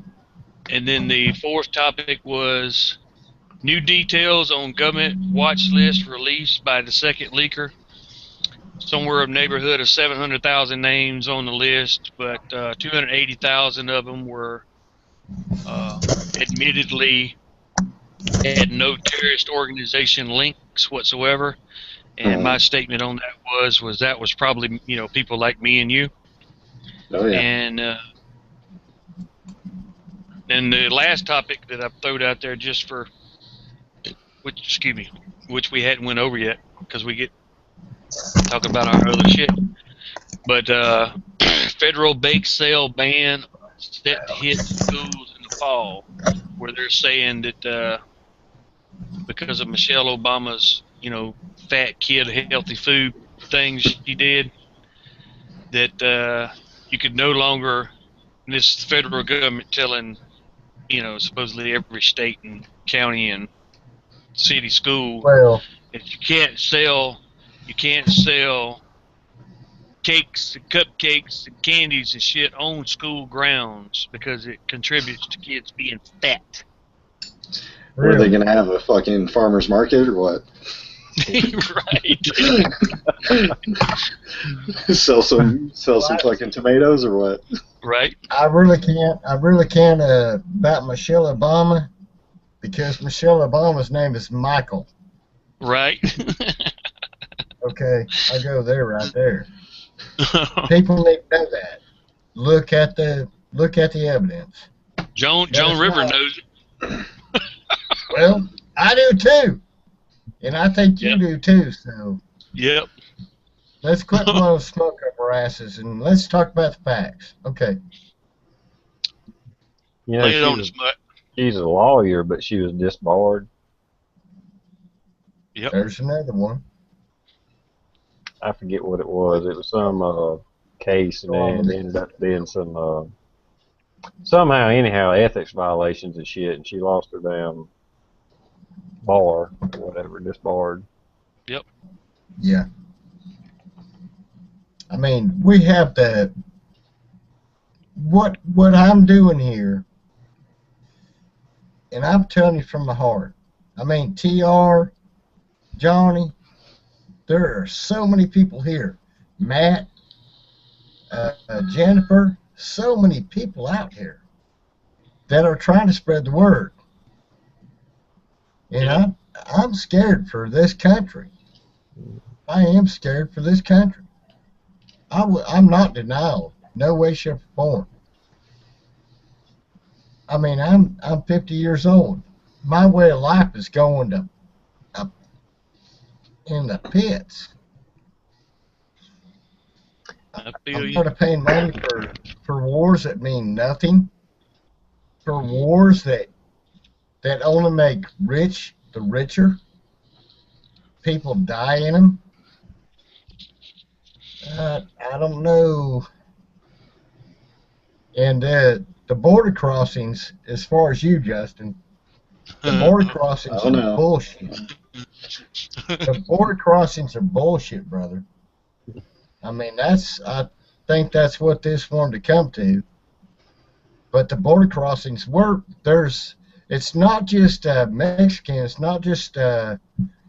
We have a border because we're a sovereign nation. Bring people in, granted, but make them do it the right way. There's been people waiting years. I mean, 10 to 15, 20 years to do the right thing. And I don't know what the right thing is on that. But don't just walk across the border and think, okay, I'm okay, and get a fucking EBT card. Well, I I'm think, just saying that from my Yeah, I heart. mean, I'm not really for having to ask the government permission to do anything. So, you know, that's kind of where I fall on that. You know, I'm not going to ask the government permission to carry a fucking gun. I'm not going to ask them permission to travel. I'm not going to ask them permission to take a shit. So, So why don't you put out your own money? Why don't you make your own foundation? Make your own foundation. Because I'm tired of paying for your bullshit. well, I think A lot of American people are tired of paying for your fucking analytic bullshit. You want to go out and give flashlights and water? Now, I understand that to a point. But you're bringing people across the border. It's not really you, though. It's the I government. think if they cut the free benefits out and didn't make it so easy, We're fucked. you know. yeah, I mean, like, everybody's worried about the symptom and not the actual problem, you know? Yeah, sure, we have the symptom of welfare and our government giving a bunch of free shit, and the symptom is people crossing the border. But, you know, it's like we're, you know, putting up a fence is just putting a fucking Band-Aid on a bullet wound. Stinger missiles coming across the border. We have a symptom of ISIS coming across the border. We have a symptom of Hamas coming across the border. We have a symptom of our enemies coming across the border. And you're a free reign. You're free reign in your thoughts. And I call foul on I mean, that. I don't think there's really any evidence of any of that coming across the border. I mean, if there's terrorists coming across the border, they would have done it already. Smacks us in the ass. Most of the weapons that cross the border aren't coming north; they're going south. Yeah, bullshit. To where? South where? Because South. we have weapons here, and they don't down there. So they come up here, South America? and buy weapons and take them south. You remember Fast and Furious, right? Blow smoke up your ass. You don't remember Fast and Furious? Yeah, No, yeah. he forgets about that shit. If you really look into ISIS, yeah, No, that's what happened with Fast and Furious? We were taking weapons south, were we not? exactly. We weren't bringing them north. Dude, what? And if you look at ISIS, that's something the United States is part They of. killed our own fucking border patrol. You got Mexico shooting goddamn weapons at our own damn border patrol. Wake the fuck up, brother. It's like I told you 2 months ago. You want to sit there and say, Did we miss something in the comments? Yeah, I don't know. I don't know. I mean, oh, are you aware of the Minutemen shooting across the border into Mexico, killing people in Mexico? I mean, it happens both ways. It happens down here all the time with the Minutemen. oh You know, really? killing innocent, unarmed people south of the border. Have you seen that? So Have you seen that video of that? I ain't seen not one lick of that. Well, I can show you I haven't articles. seen any video of Mexicans killing Americans across the border either. No. Yeah, neither have But I. I have been hearing reports of it, but I hadn't seen a video of it. And I never seen a video of Libya, Gaddafi killing his own people. But we killed a shitload of them some bitches. Yeah, and as far as disease coming across the border, I mean, 150,000 Americans every day go to Mexico. You know, I don't know how many immigrants are coming across, but it's not that many. If disease is going to be spread from Mexico into the United States, it's going to be from tourists, not from immigrants, legal or not. Yeah, that's So just let me ask you this. Let me ask you this, just from my heart. Are you going to be the leader of these Mexicans, the illegals coming in?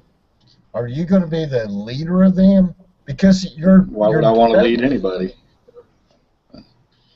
Seems like you've got a potential. You've got a direct potential in it. You're the ones wanting to become part. You're the one bringing them water. It's like I told you in a reply to one of your videos. Go ahead and give them flashlights. Ship power. Send them freaking damn, $1 packs of food. Hell, they'd enjoy that too.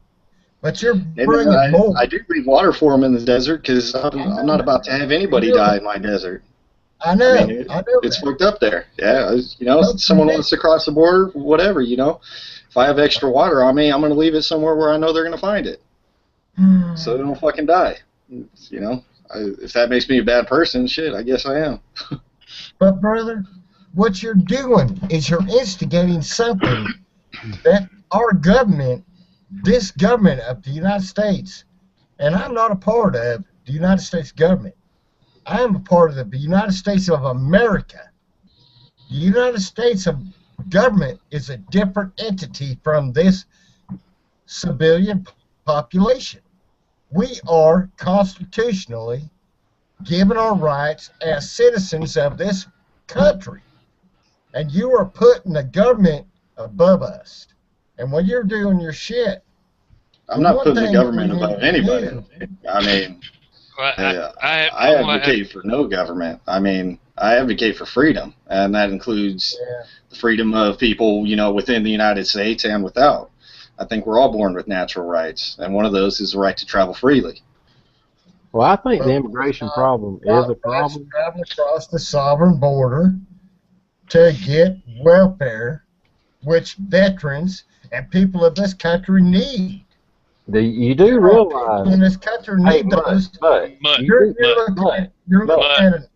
But you do realize the welfare part of our debt and what it costs us is so minuscule in the grand scheme of things that it don't even fucking count.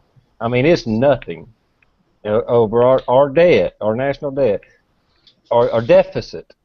Welfare is like itty bitty pieces of pie. It's a problem, yeah, I mean, but it ain't. If you take it's welfare, an itty bitty piece. EBT, Section 8, all those social programs, the average taxpayer pays about $36 a year towards those things, while corporate, welfare is about $3,000 a year the average taxpayer pays towards. So that's just absolutely nothing in the scheme of things. I won't argue that it's not a problem. It's just not the problem to be concentrating on. Well, I'm gonna kind of go along, and it's not as rare as everybody thinks, but I do agree with Justin on a lot of things.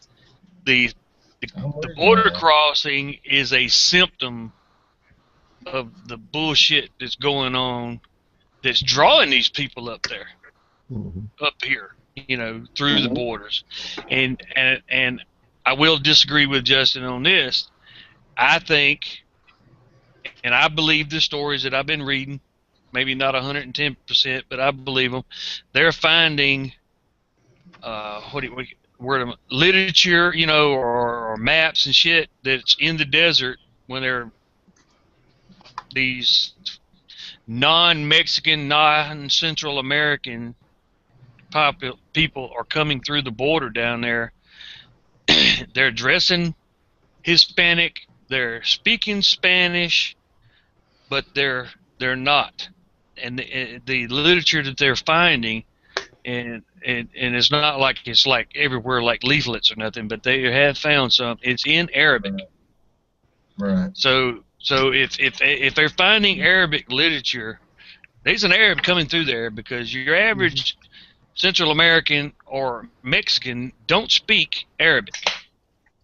Not the ones that are walking across the border and risking life and limb to get over here. Maybe some of your upper crust Mexicans can speak, a plethora of languages like any, higher educated American could, but your average guy like me, because I'm this average guy, I can't speak Arabic, and I went over and I have an Arabic to English dictionary actually in my closet right now when I was sent to Iraq twice. Just to help basic communication, but I can't speak Arabic, and I damn sure can't read that shit, because it's just squiggly lines to me. So I agree with Mutt that there are enemy Go ahead, brother. terrorists coming through the border. I have to agree with him on that point. Well, the potential's there, no doubt. Yeah.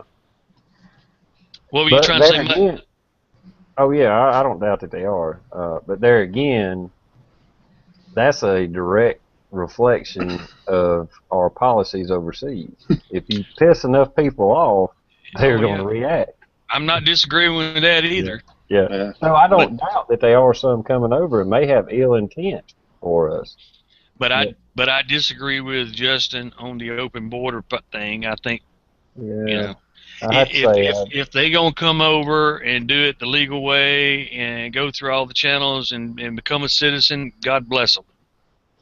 But just some Tom, Dick, and Harry having the right of way to walk back and forth and do whatever the hell they want to and drag whatever the hell they want to up through that desert and back out and all that shit, to me, I think that's dangerous. And you know, that's where Justin and I disagree on our immigration policy. I think the major part, but let me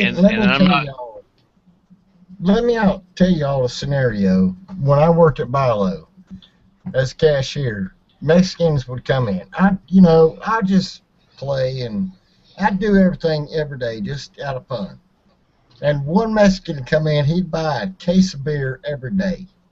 And he'd go, I'd try to talk to him. And he would, this is in Hendersonville, North Carolina. And he said, no English, no English. And I said, well, I'm not going to sell you the beer. And he goes, if you don't talk to me in English, I'm not selling you the beer. He goes, what do you want to know?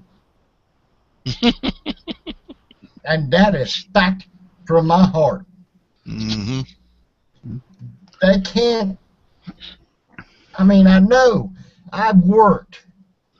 When I worked at Arbato Digital Services, I'll tell you from my heart, this is what I did. And you're going to think I'm full of shit. Oh, one's going to go, you lying motherfucker. Excuse my language. But there were 550 Mexicans in that plant. And I'm just a little white boy. I don't know. But they were there's no animosity really until they started coming against the process. You do what you do. Don't try to take another people over. And that's what they were doing. Systematically taking over the company. And I didn't call them. I emailed the company of the president, or the president of the company. I sent an email, and they were getting falsified documentation. I knew who was doing it. I did that on Friday. On Monday, they fired 550 illegals. And that is from my heart. And I did that, and I'm proud. I am proud of it. Because I kept, well, it only took 1 year. They laid 178 of us off the next year, 180 next year. But I kept a lot of American jobs. And Justin, I apologize, and I don't apologize for what I did. Do whatever you want to do. I mean, employers should have the right to hire and fire whoever they want. And give them false documentation and make $300 a pop, and I call foul on that. I call foul on it. And that's just my heart. And Brother Justin, I'm telling you from my heart, man, you've got a lot of respect for me, and I can't foul you for that. But I just hope you're in the wrong zone, because they're going to overrun you tenfold. Well, I mean, if you really think about it and look at America in the last 20 years, we've shipped all our manufacturing jobs overseas. I mean, the jobs are limited, so even if they are coming across the border, we ain't got the jobs, So no. And anyway, but that's a whole different. I do believe in a border, Justin, but you know, at the same time, I think that is, I don't know. That's a getting back to the welfare thing. I think that's a distraction because it's a small part of the problem. Um, I do think it is a problem, but I don't think it is a high priority problem. We got way more bigger problems. Yeah, we're Yeah, in food I agree. right now. Ebola is scaring me to death right now. And I work at Walmart. Well, Shit, someone sneezes, I go, that was bad. I'm not kidding. I mean, why did they bring them people here? Why?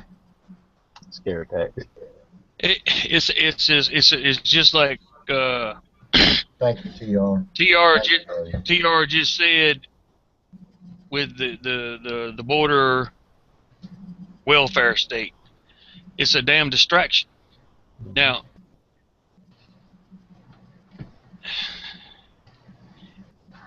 what am I trying to say? Fear is a motivator. Fear keeps you docile. Fear keeps you leadable.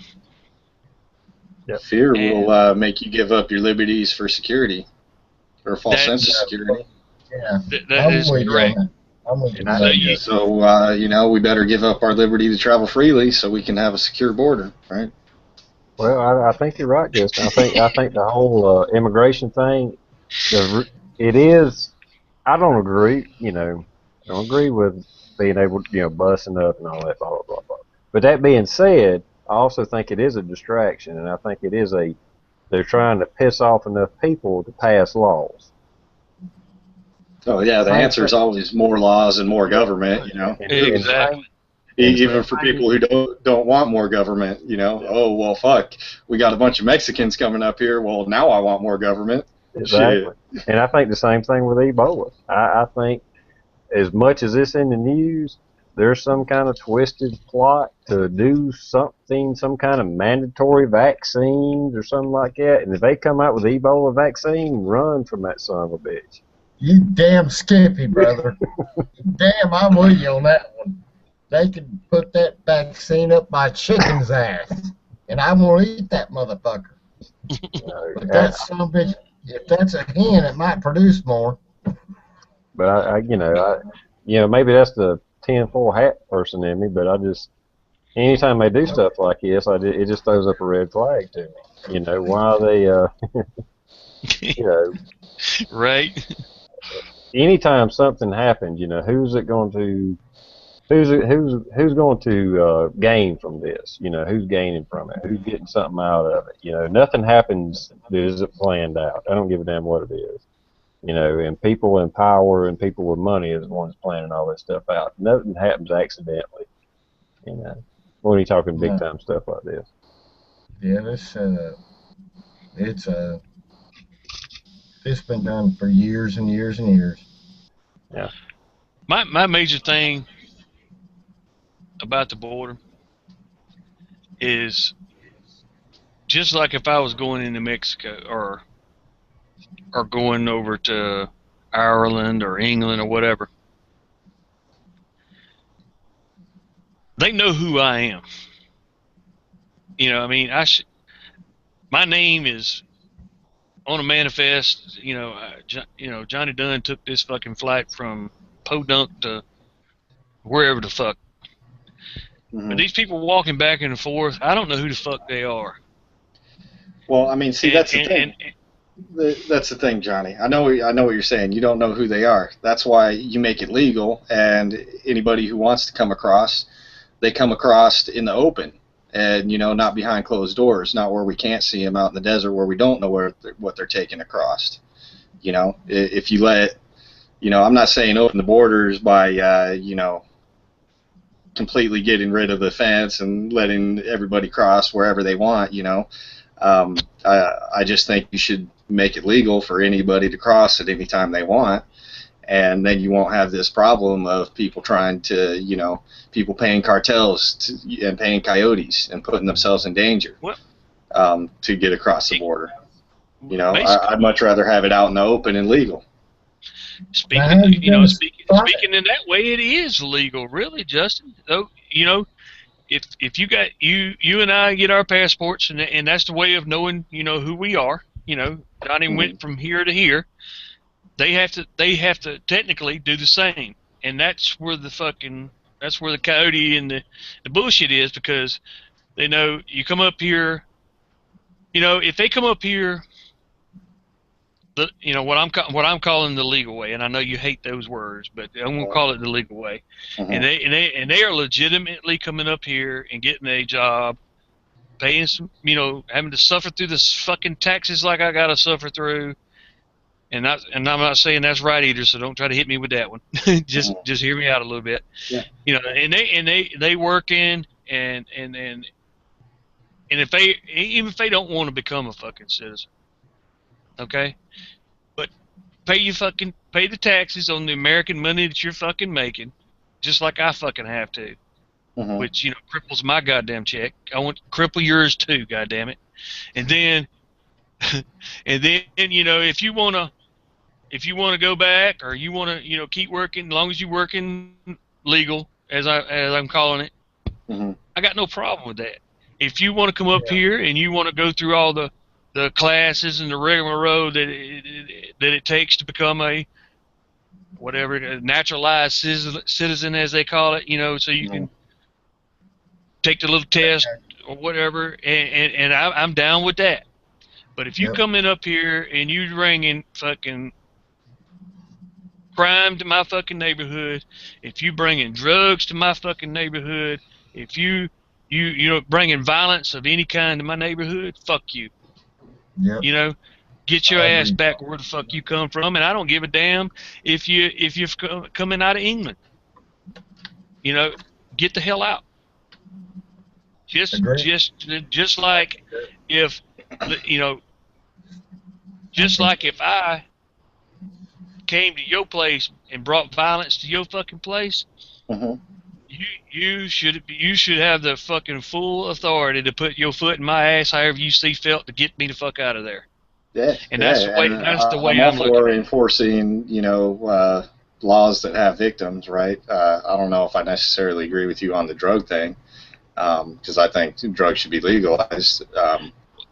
But as far as crimes that have victims, yeah, you prosecute those people. But when people are trying to come across for work, there's a very limited amount of work visas that we actually give out.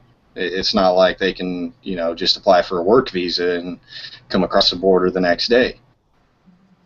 That's true. That's a really long and hard process, and just like some people who don't want to put up with certain government processes, they just go around them. Well, it's a long and hard process, and I know it's miles of fucking red tape that probably shouldn't be there, but some of it should be, simply because we can't sustain. Hell, right now, this. I've heard you say it too. The unemployment rate in the States right now, and I'm not even talking about the lazy ones that just want a freebie. I'm talking about people that actually want to work. Is sky high. It's tens of points higher than they admit it is, and you know this. I know you know this. So how can we sustain 100,000, hell, 50,000, whatever the number would be, of just a flood of fucking other people to come in here and get legitimate jobs? If the guy, like some dumbass like me is born here and can't get a job, you see what I'm saying? That actually wants a job, and that's the thing. I'm trying to eliminate the lazy ones. The cheap labor is actually really good for the economy, and maybe not right away, but it eventually creates more jobs. But I didn't say cheap labor. I didn't say. I'm not arguing with whatever the market value of the job is, the market value of the fucking job. Okay, so be it. I'm talking about how let's just break it down to even that. If the job says I'll pay $8.50, Mm-hmm. but they ain't fucking hiring, you know what I mean? You see what I'm saying? Because the unemployment rate is high for a reason. That, you know, it's probably two good reasons. You know, you got the welfare, give me freebies, lazy people, but then you got this first other segment of people that would take that $8.50 an hour job in a fucking heartbeat simply because it's a goddamn job. Mm-hmm. But they're not hiring. Let's just, you know, say for my little story time, nobody hiring. So how is another 50,000 people coming in wanting that same $8.50 an hour job that's not fucking hiring going to make anything any better? That's the kind of point I'm trying to bring. I know I'm butchering this, Yes. but No, I can know you what you're understand saying. what I'm saying? Yeah, I understand what you're saying. I mean, you know, and I'd argue that if there aren't any jobs for these people, then they're not going to come here. And if you're, you know, able to travel freely, then they can go to where there are jobs, right? Right? I But if agree. they're, Now stop it right there and think, now what is happening though? The truth of what's happening, and we both hate this. The government is saying, "Oh my God, they can't find a job. Let's, you know," and we both agree it's a minuscule amount of money, but it's a fucking reason to stay here. They're giving them free food, free to discounted housing, you know, and it's just contributing to that fucking welfare state. And it's a lose-lose situation. That's all I'm trying to Well, say. yeah, I mean, I don't necessarily know that that's the case because I know a lot of people down here that when the jobs dried up, they went back to Mexico, man. They didn't stay here. They're not going to stay here without a job. Right now, right then, you know, true. But right now, what they're proposing now with this amnesty bullshit, and it's all wrapped up in it, is dumping the, you know, giving them the fucking EBT cards, fucking driver's licenses, fucking discounted to free housing, the whole 9 yards, just like you mentioned a while ago with the Section 8 housing and all this other shit. Mm-hmm. They're handing it to them. Don't worry about it. Don't worry about it. You know, here's some free shit. Have, you know, take a stay. Well, you know as well as I do that when a lot of times, and a lot of the statistics for criminal activity that's non alien or whatever you want to call it, just U.S. citizenship crime rate comes from the welfare state. You know what I'm saying? Mm-hmm. It's a vicious cycle of fuck that you can't get out of. And if they just like you just said a while ago came across, holy shit, there ain't a fucking thing here, you know, America ain't as fucking prosperous as everybody says it is, and went the fuck back week 2 later, you wouldn't hear me bitching. But they're not. but John, Our fucking idiot government is giving them the goddamn free shit to let them stay here. And if they wasn't a crook when they or criminal when they came across that motherfucker, time will make them one. but Johnny, may I make one statement on that too? Yes, sir. Go Is ahead. there is one thing that people are forgetting. The fucking Ebola virus, the fucking 2,000 Stinger missiles that they were giving to ISIS.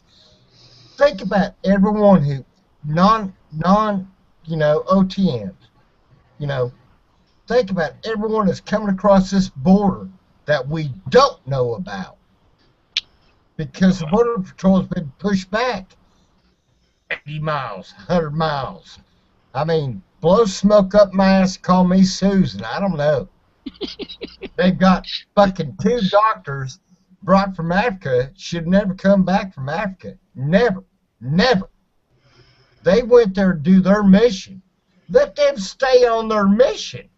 Don't bring them back home. I mean, fuck if they would have gone to Mars. No return home. But they brought them back. Think about what I'm trying to say. They brought them back. How many people have they infected on the planes? People walking, oh, they want to say, oh, they were encapsulated. Blow smoke up my ass. We are in a food bar. And what I'm looking at, I work at Walmart. I deal with people every day. I mean, thousands of people. Do you know about the quarantine process these people were under when they came back? It was a pretty serious quarantine, man. It's not like they were just walking down the street, dude. I think you might have your information wrong on that. Okay, enlighten me. Well, I mean, first of all, there was they were in those Capsules. those cloth suits the whole time, right? Yeah. And also inside 2 other layers of quarantine on the plane, in the ambulance, and the whole deal. Justin, you're sheltered, brother. You keep yourself sheltered. But the first doctor that came in. Man, there's so much Ebola in the CDC. They probably more Ebola in the CDC in Atlanta than there is in damn Africa. No shit. Damn right. If they I mean, it's already here. Yeah. All that I believe all that was a scare tactic, like we talked about a while ago. Yeah. All right. Just something to stir the populace and get them to thinking about something other than the other bullshit that's going on, like that cocksucker bombing fucking Iraq again. Thank you, Johnny. That was remember too and I'm not saying Ebola ain't a mean virus or whatever it is, but you know the kill rate that it has is based on. And I can't say, I don't know everybody that got infected, but we're talking Africa. We're talking a lot of unsanitary conditions. We're talking a lot of sickly people. I ain't saying all of them, but I'm just saying, I don't know, but I know in general, Africa is not what you think of when you think of nice, healthy people. You're just trying to be nice. I'm just saying, you know, I mean, I'm not saying Ebola ain't bad, but I'm just saying the kill rate that they're you know saying 50 to 90% of the people die from it. Well, who's getting it, and what kind of health conditions did they have to start with when they got it? Because these doctors that was over there that got infected, they're not in a downtown metropolis doing social work. They're out in the bush. You know what I mean? These are not healthy people. So yeah, it may be killing 90% of them, but was they sick already? You know, I just throwing that out there, just another little layer of information to think about, you know, with the scare tactics of Ebola. Mm-hmm. I don't really get where Mike comes off calling me sheltered. Like, I'm pretty familiar with the quarantine practice that they use for that. I was looking into it myself. Yeah. And these people weren't walking down the street. No. So I don't know where he comes off saying that. Well, the fact that the news is making such a big deal over it, like I said, red flags it to me as being a BS story to start with. I mean, I think it's a means to end to come up with some kind of vaccine or something and get people all scared and everybody wants to line up to get the vaccine. Not even that the vaccine is going to make you sick. It's just a way for the damn pharmaceutical companies to make damn money. At the very least, that's what it is. Yeah. Don't take the vaccine. The one things that I've looked at is vitamin C powder. What is that silver shit? Colloidal silver. Yeah, colloidal silver. That's another one. Just start taking that. I don't know, shit. Probably blowing smoke up her ass again, but. Now, from what I understand, colloidal silver helps boost your immune system. Mm-hmm. Just stay the hell away. I'm gonna get infected. I work at Walmart, so I'm fucked. So you honestly think they had these people walking down the street? These 2 people that just came back from Africa with Ebola? I mean, are you not familiar with the quarantine practice or what? Well, I mean, you say I'm sheltered, but you seem to think that they were walking down the street. It's not them just walking down the street. They contacted probably 180, 100, I don't know. Think how many people they infected on their way. Do you think they put They were under quarantine the whole time. They were under quarantine the whole time. I watched the guy get out of the truck. He was not quarantined. He was not quarantined.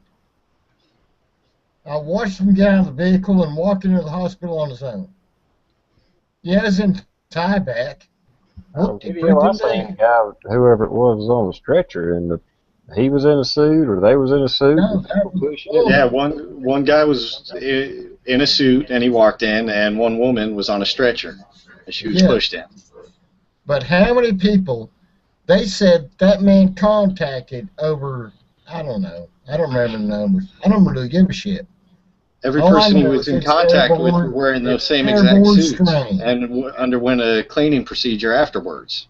Yeah, and you're sheltered, brother. You're sheltered. What are you talking about? You're sheltered. That man. Money's not sheltered. How so?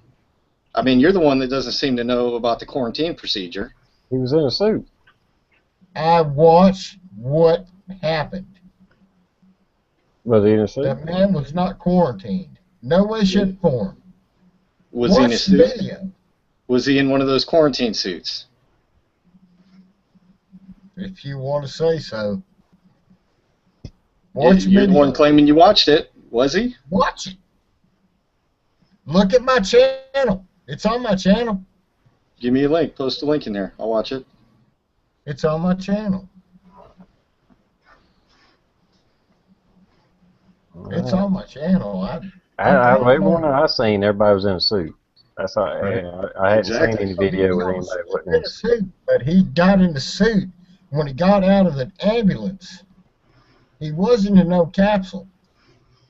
He walked in on his own.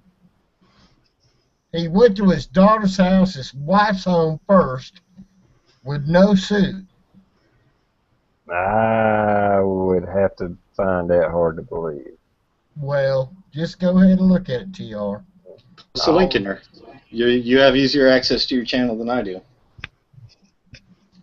Well, that cornbread, hell, I get that to you. On the internal chat?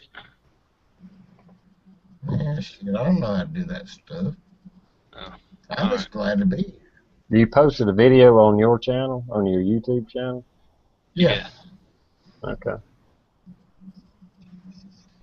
It's there. I mean, that's what my channel is about. I'm giving information. That's what I'm really about. I'm just trying to enlighten people on what's going on. On that note, I've got a question for you. The Ebola, however the hell you say it, virus. I'm familiar with what it does to the human body. I am not educated on how is it actually transmitted. Is it a bodily fluid transmission? Is it airborne? Is it right now they're just saying it's bodily fluid. They're saying it's well, they're saying it's bodily fluid, but there's enough evidence that would make you think that it could be airborne. Just consider it airborne.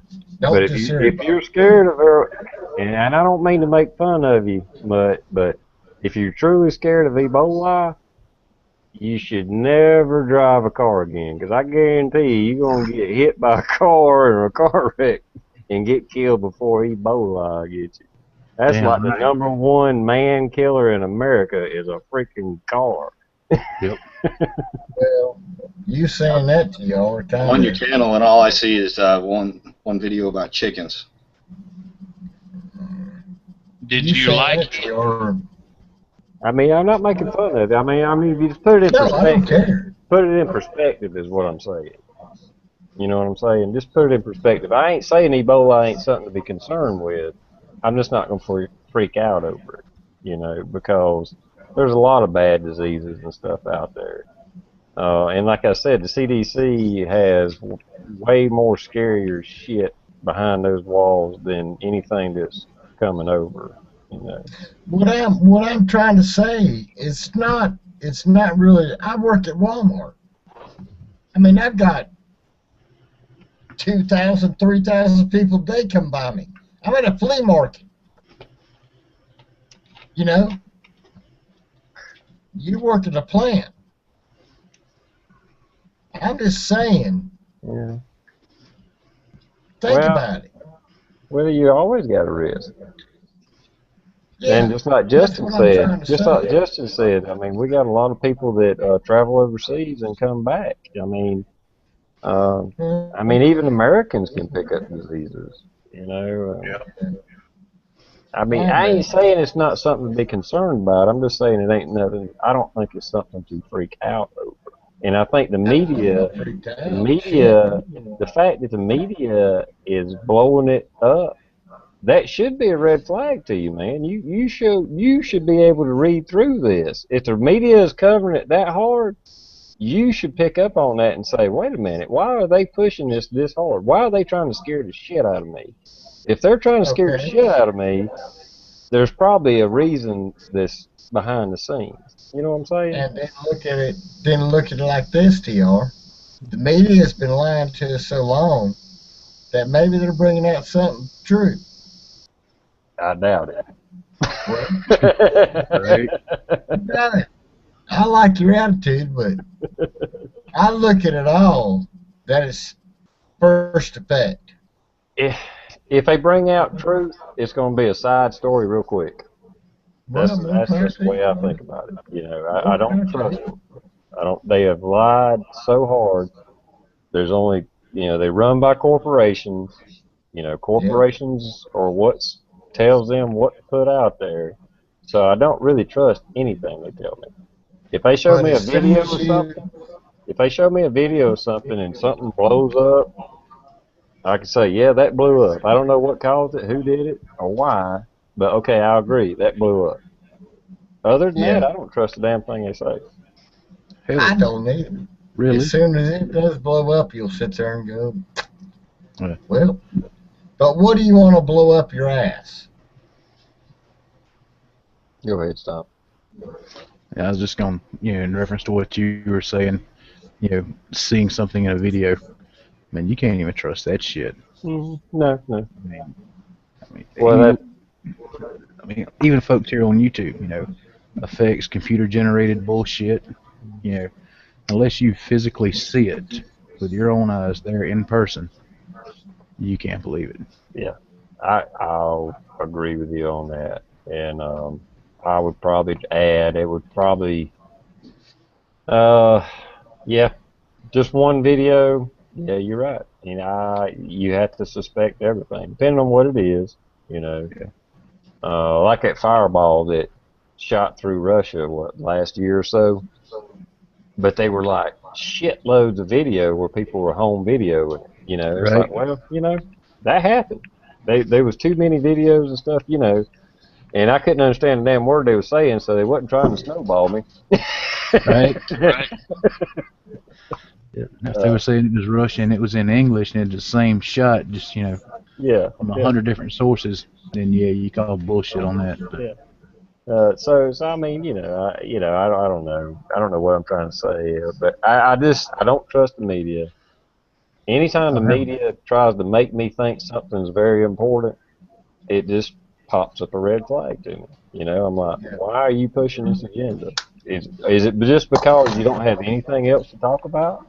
Or is there an agenda behind it? What is the push? Like I said, I already read an article about them using some kind of rabies vaccine on apes that seemed to be good for Ebola. Well, right there, I already seen where the pharmaceutical companies are working on the vaccine. All right, well, pharmaceutical companies are part of the networks. They fund the networks. They're part of it, the big corporations. So, for all I know, they're pushing the Ebola scare because they're working on a vaccine to get everybody to take a damn vaccine. No. Wouldn't surprise me at all. Ain't happening here. I mean, right now, if you go into a drugstore, I know up here, they're pushing shingles vaccine. Oh, did you have chicken pox when you was a kid? Oh, you gonna get shingles now. We got a shingle, what? I mean, I went by a drugstore here the other day. they had like the little road signs. It looked like a campaign was going on. It covered I don't know how many hundreds of feet. We got this shot and this, shingles vaccine, flu vaccine, blah blah. Get your shots here. Just all the way down the road. I mean, I might be getting off the subject there, but you see what I'm saying. If they come out with one, they got the sign out there with Ebola freaking vaccine. People will be lining up. Go take it. Nope. Stay home. But why would they do that? Because the media is freaking covering it and blowing it up. Right. Yep. It's a money-making opportunity. Exactly. Yeah. So I mean, I'm looking at this. These Americans returning from Africa right now. A bunch of different pictures and everything like that. I haven't really seen any video. But they're under quarantine, man. You don't know what you're talking about, dude. They're not fucking walking down the street. They're in suits. And there was a quarantine in the airplane. They were in their suits in the airplane, inside of one of those big, vinyl or plastic tents that they set up. Then they went from there straight to an ambulance, and the ambulance straight to the hospital. And that CDC in Atlanta place where they took him, I was reading too that it's not even though it's physically connected, there is no way for the CDC side to enter the hospital side. Yeah. Right. I did read that on the construction of the building. Has its as own far as entrance having a and video exit up, and there's everything. no video or anything on your YouTube channel or your Google Plus about it. So maybe you should post it again or something, but it ain't there.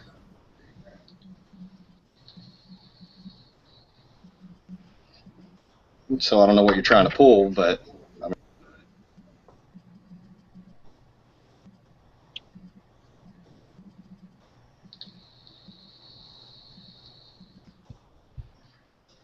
Yeah, I don't know. All right. Anyway, change the subject. What else can we talk about? I'm going to go to bed here soon. I got to work in the morning. Yeah, you were already an hour past your bedtime. Mm-hmm. Right. Yeah, I wasn't planning on going into overtime. Right. Well, like I'm getting hit hard from the other side, so that works for me, I reckon. well, I mean, you're saying that I don't know what the fuck I'm talking about, but you seem to have no evidence to back up what you're saying. Well, I think what you're doing is you're failing this country. I'll never doubt from that. I'm failing the country because I know what quarantine procedure was in place. I think you're failing this country because you're giving illegals a passage. That's where I'm coming from. Well, I don't think he's personally doing it. He just don't necessarily think it's wrong. But Well, I understand that too. I mean, I respect what he's doing, but I'm not going to tell you where you can and can't travel, and I'm not going to tell somebody that's south of our border where they can and can't travel. I'm not going to tell Johnny where he can and can't go. I'm not going to tell TR or Stump where he can or can't go. Right. yeah. Well, power to you, brother. And I mean, you're trying to dump this Ebola shit on me like I don't know what the fuck I'm talking about, but you're the one that doesn't know what the fuck he's talking about. From my heart, I welcome what you're doing, because what you're doing is the same damn thing our government's doing. So what the fucking cornbread hell are you talking about? Shit. It's the same fucking thing. You're just free range. I don't think our government's talking about getting rid of government. You're a free range. I don't think our government's talking about anarchy. That's for sure. I don't think government's talking about how there's no need for government. But later on in life, you're going to make money from it. You're a free range politician. That's how I look at you. Well, you obviously don't know me very well. You got to have an inside move on this. Don't blow smoke up my fucking ass and call me Susan. You got freedom, man. I want freedom. I don't want to control anybody. Oh, bullshit. You can sit there and blow facts up your fucking ass all day long. But you are. Well, why don't you show me the one fact I've been asking for, and show me a picture of this guy walking down the street without his quarantine suit on? Well, I want to interject right here. Now, Mutt, I'd appreciate it if we wouldn't take this personal and go to insulting Justin and stuff. Now, Justin and I see eye to eye on a lot of things. We disagree on a hell of a lot of things, but we never insult one another, do we? Nope. Justin? No, we would never stoop to directly insult one another. So let's don't take it that route. This is not one of those kind of chats where we're going to be yelling and cussing and insulting each other. And you know, I'm glad to have you here, but I can't. I don't want to have to deal with that. Okay. Understood. All right, appreciate it, man. I go with that. We agree to disagree, and we can debate and carry on all night. But I just don't want it. I don't want nothing to get like that to get personal, because there's no reason for it. Yeah, there's enough chats out there like that. That was the reason me and Johnny started this chat, to have a conversation. I'm learning. I really am. And like Johnny says, I have no problem with agreeing to disagree with somebody, but I don't have to get, we can just, I think you're wrong, and he thinks I'm wrong, and we just leave it at that. You know what I mean? Right. Okay,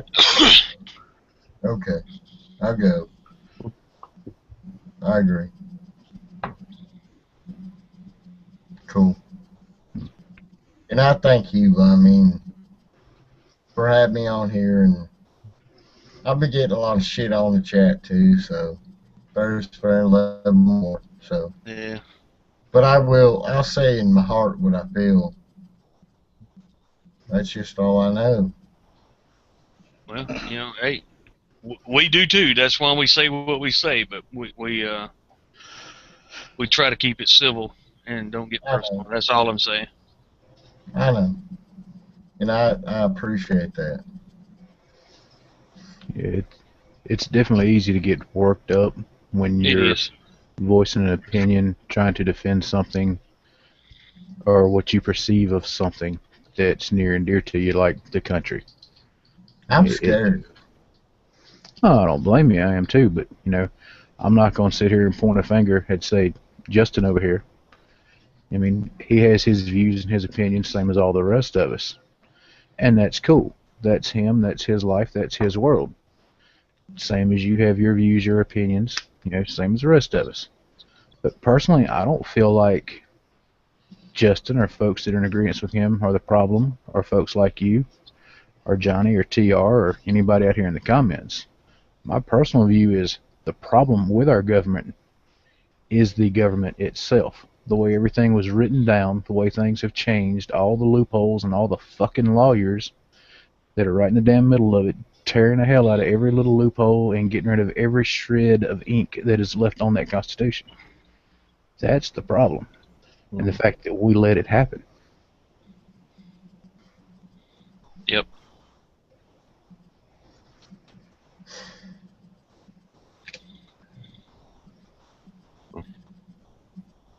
And I think on that note, we're going to call it quits. And TR's got to go to bed. Because he has to be up at like 4 or 5 o'clock in the morning and go to work. So we went we went exactly an hour over what we had planned anyway. So I think we pretty well got it all out. And I appreciate y'all coming on and helping us out to carry on the conversation. So anybody got any last words or anything they want to promote or anything, talk about the channel or anything? Yeah, I'm gonna say to everyone there, thank you, and maybe I foo-barred, but I just speak my heart. I don't know any other way around it. I mean, that's just the way I am.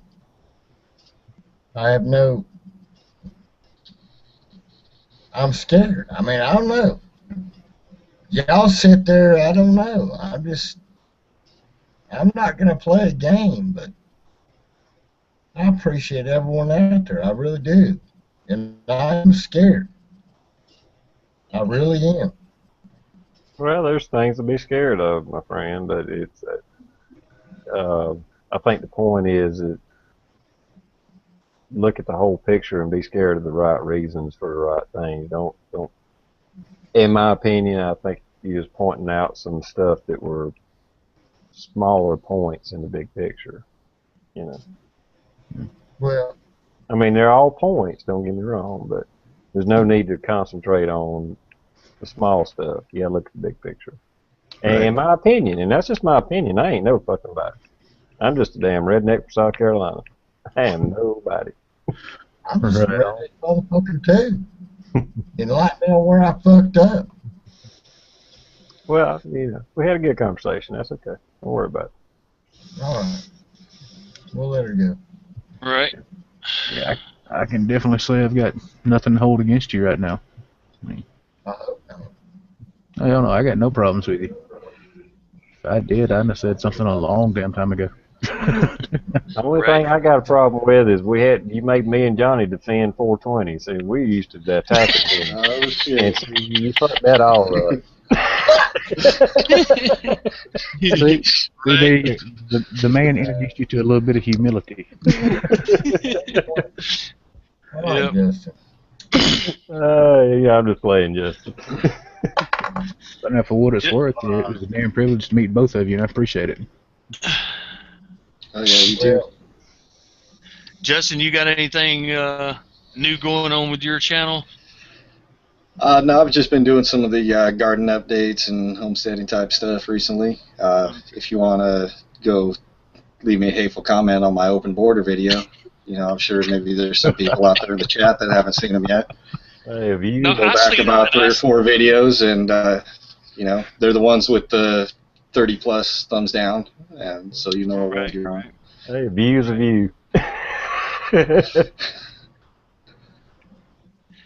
Yeah, so And then you might be able to figure out why Mud is kind of pissed at me. So. well, to be honest, on that note, since you brought it up, you explained more of your position better tonight than you did in your video. So I get, you know, a plus on that. But yeah, well, it's a little easier when you have people to respond to and ask questions and stuff. So.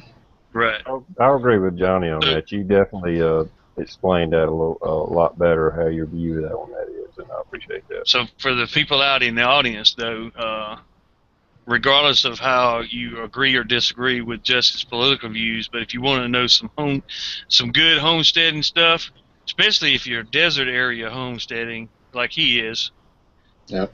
I highly recommend this channel because I learned a couple of good things off of there that I was like, holy shit. So, you know, check it out. Thanks, man. He's got some. You're welcome. If you want to just converse back and forth with a bunch of country boys that just put videos up about our daily lives, that's where you go to Stump and TR and my channel and see what's going on there. And you want to see somebody knows what the hell he's doing, you go to 420, you go to Justin's side. Right. I don't think Mutt is making videos right now. Are you, Mutt? I only remember seeing like one video. But if you're interested in anything else that Mutt's keeping up with, though, you can check out his recent activity to see what he's giving thumbs up to and what he's viewing and shit. That's still available on most channels. Yeah. So, I guess unless anybody else has anything further they want to throw out there, we're going to call this one a quits and get off air here so TR can go to work. Yep. Everybody good? Good. All right. All right, guys. We appreciate y'all hanging with us this long and giving us your time and listening to us ramble and argue on. And we'll see you again in 2 weeks. Yep. See you later.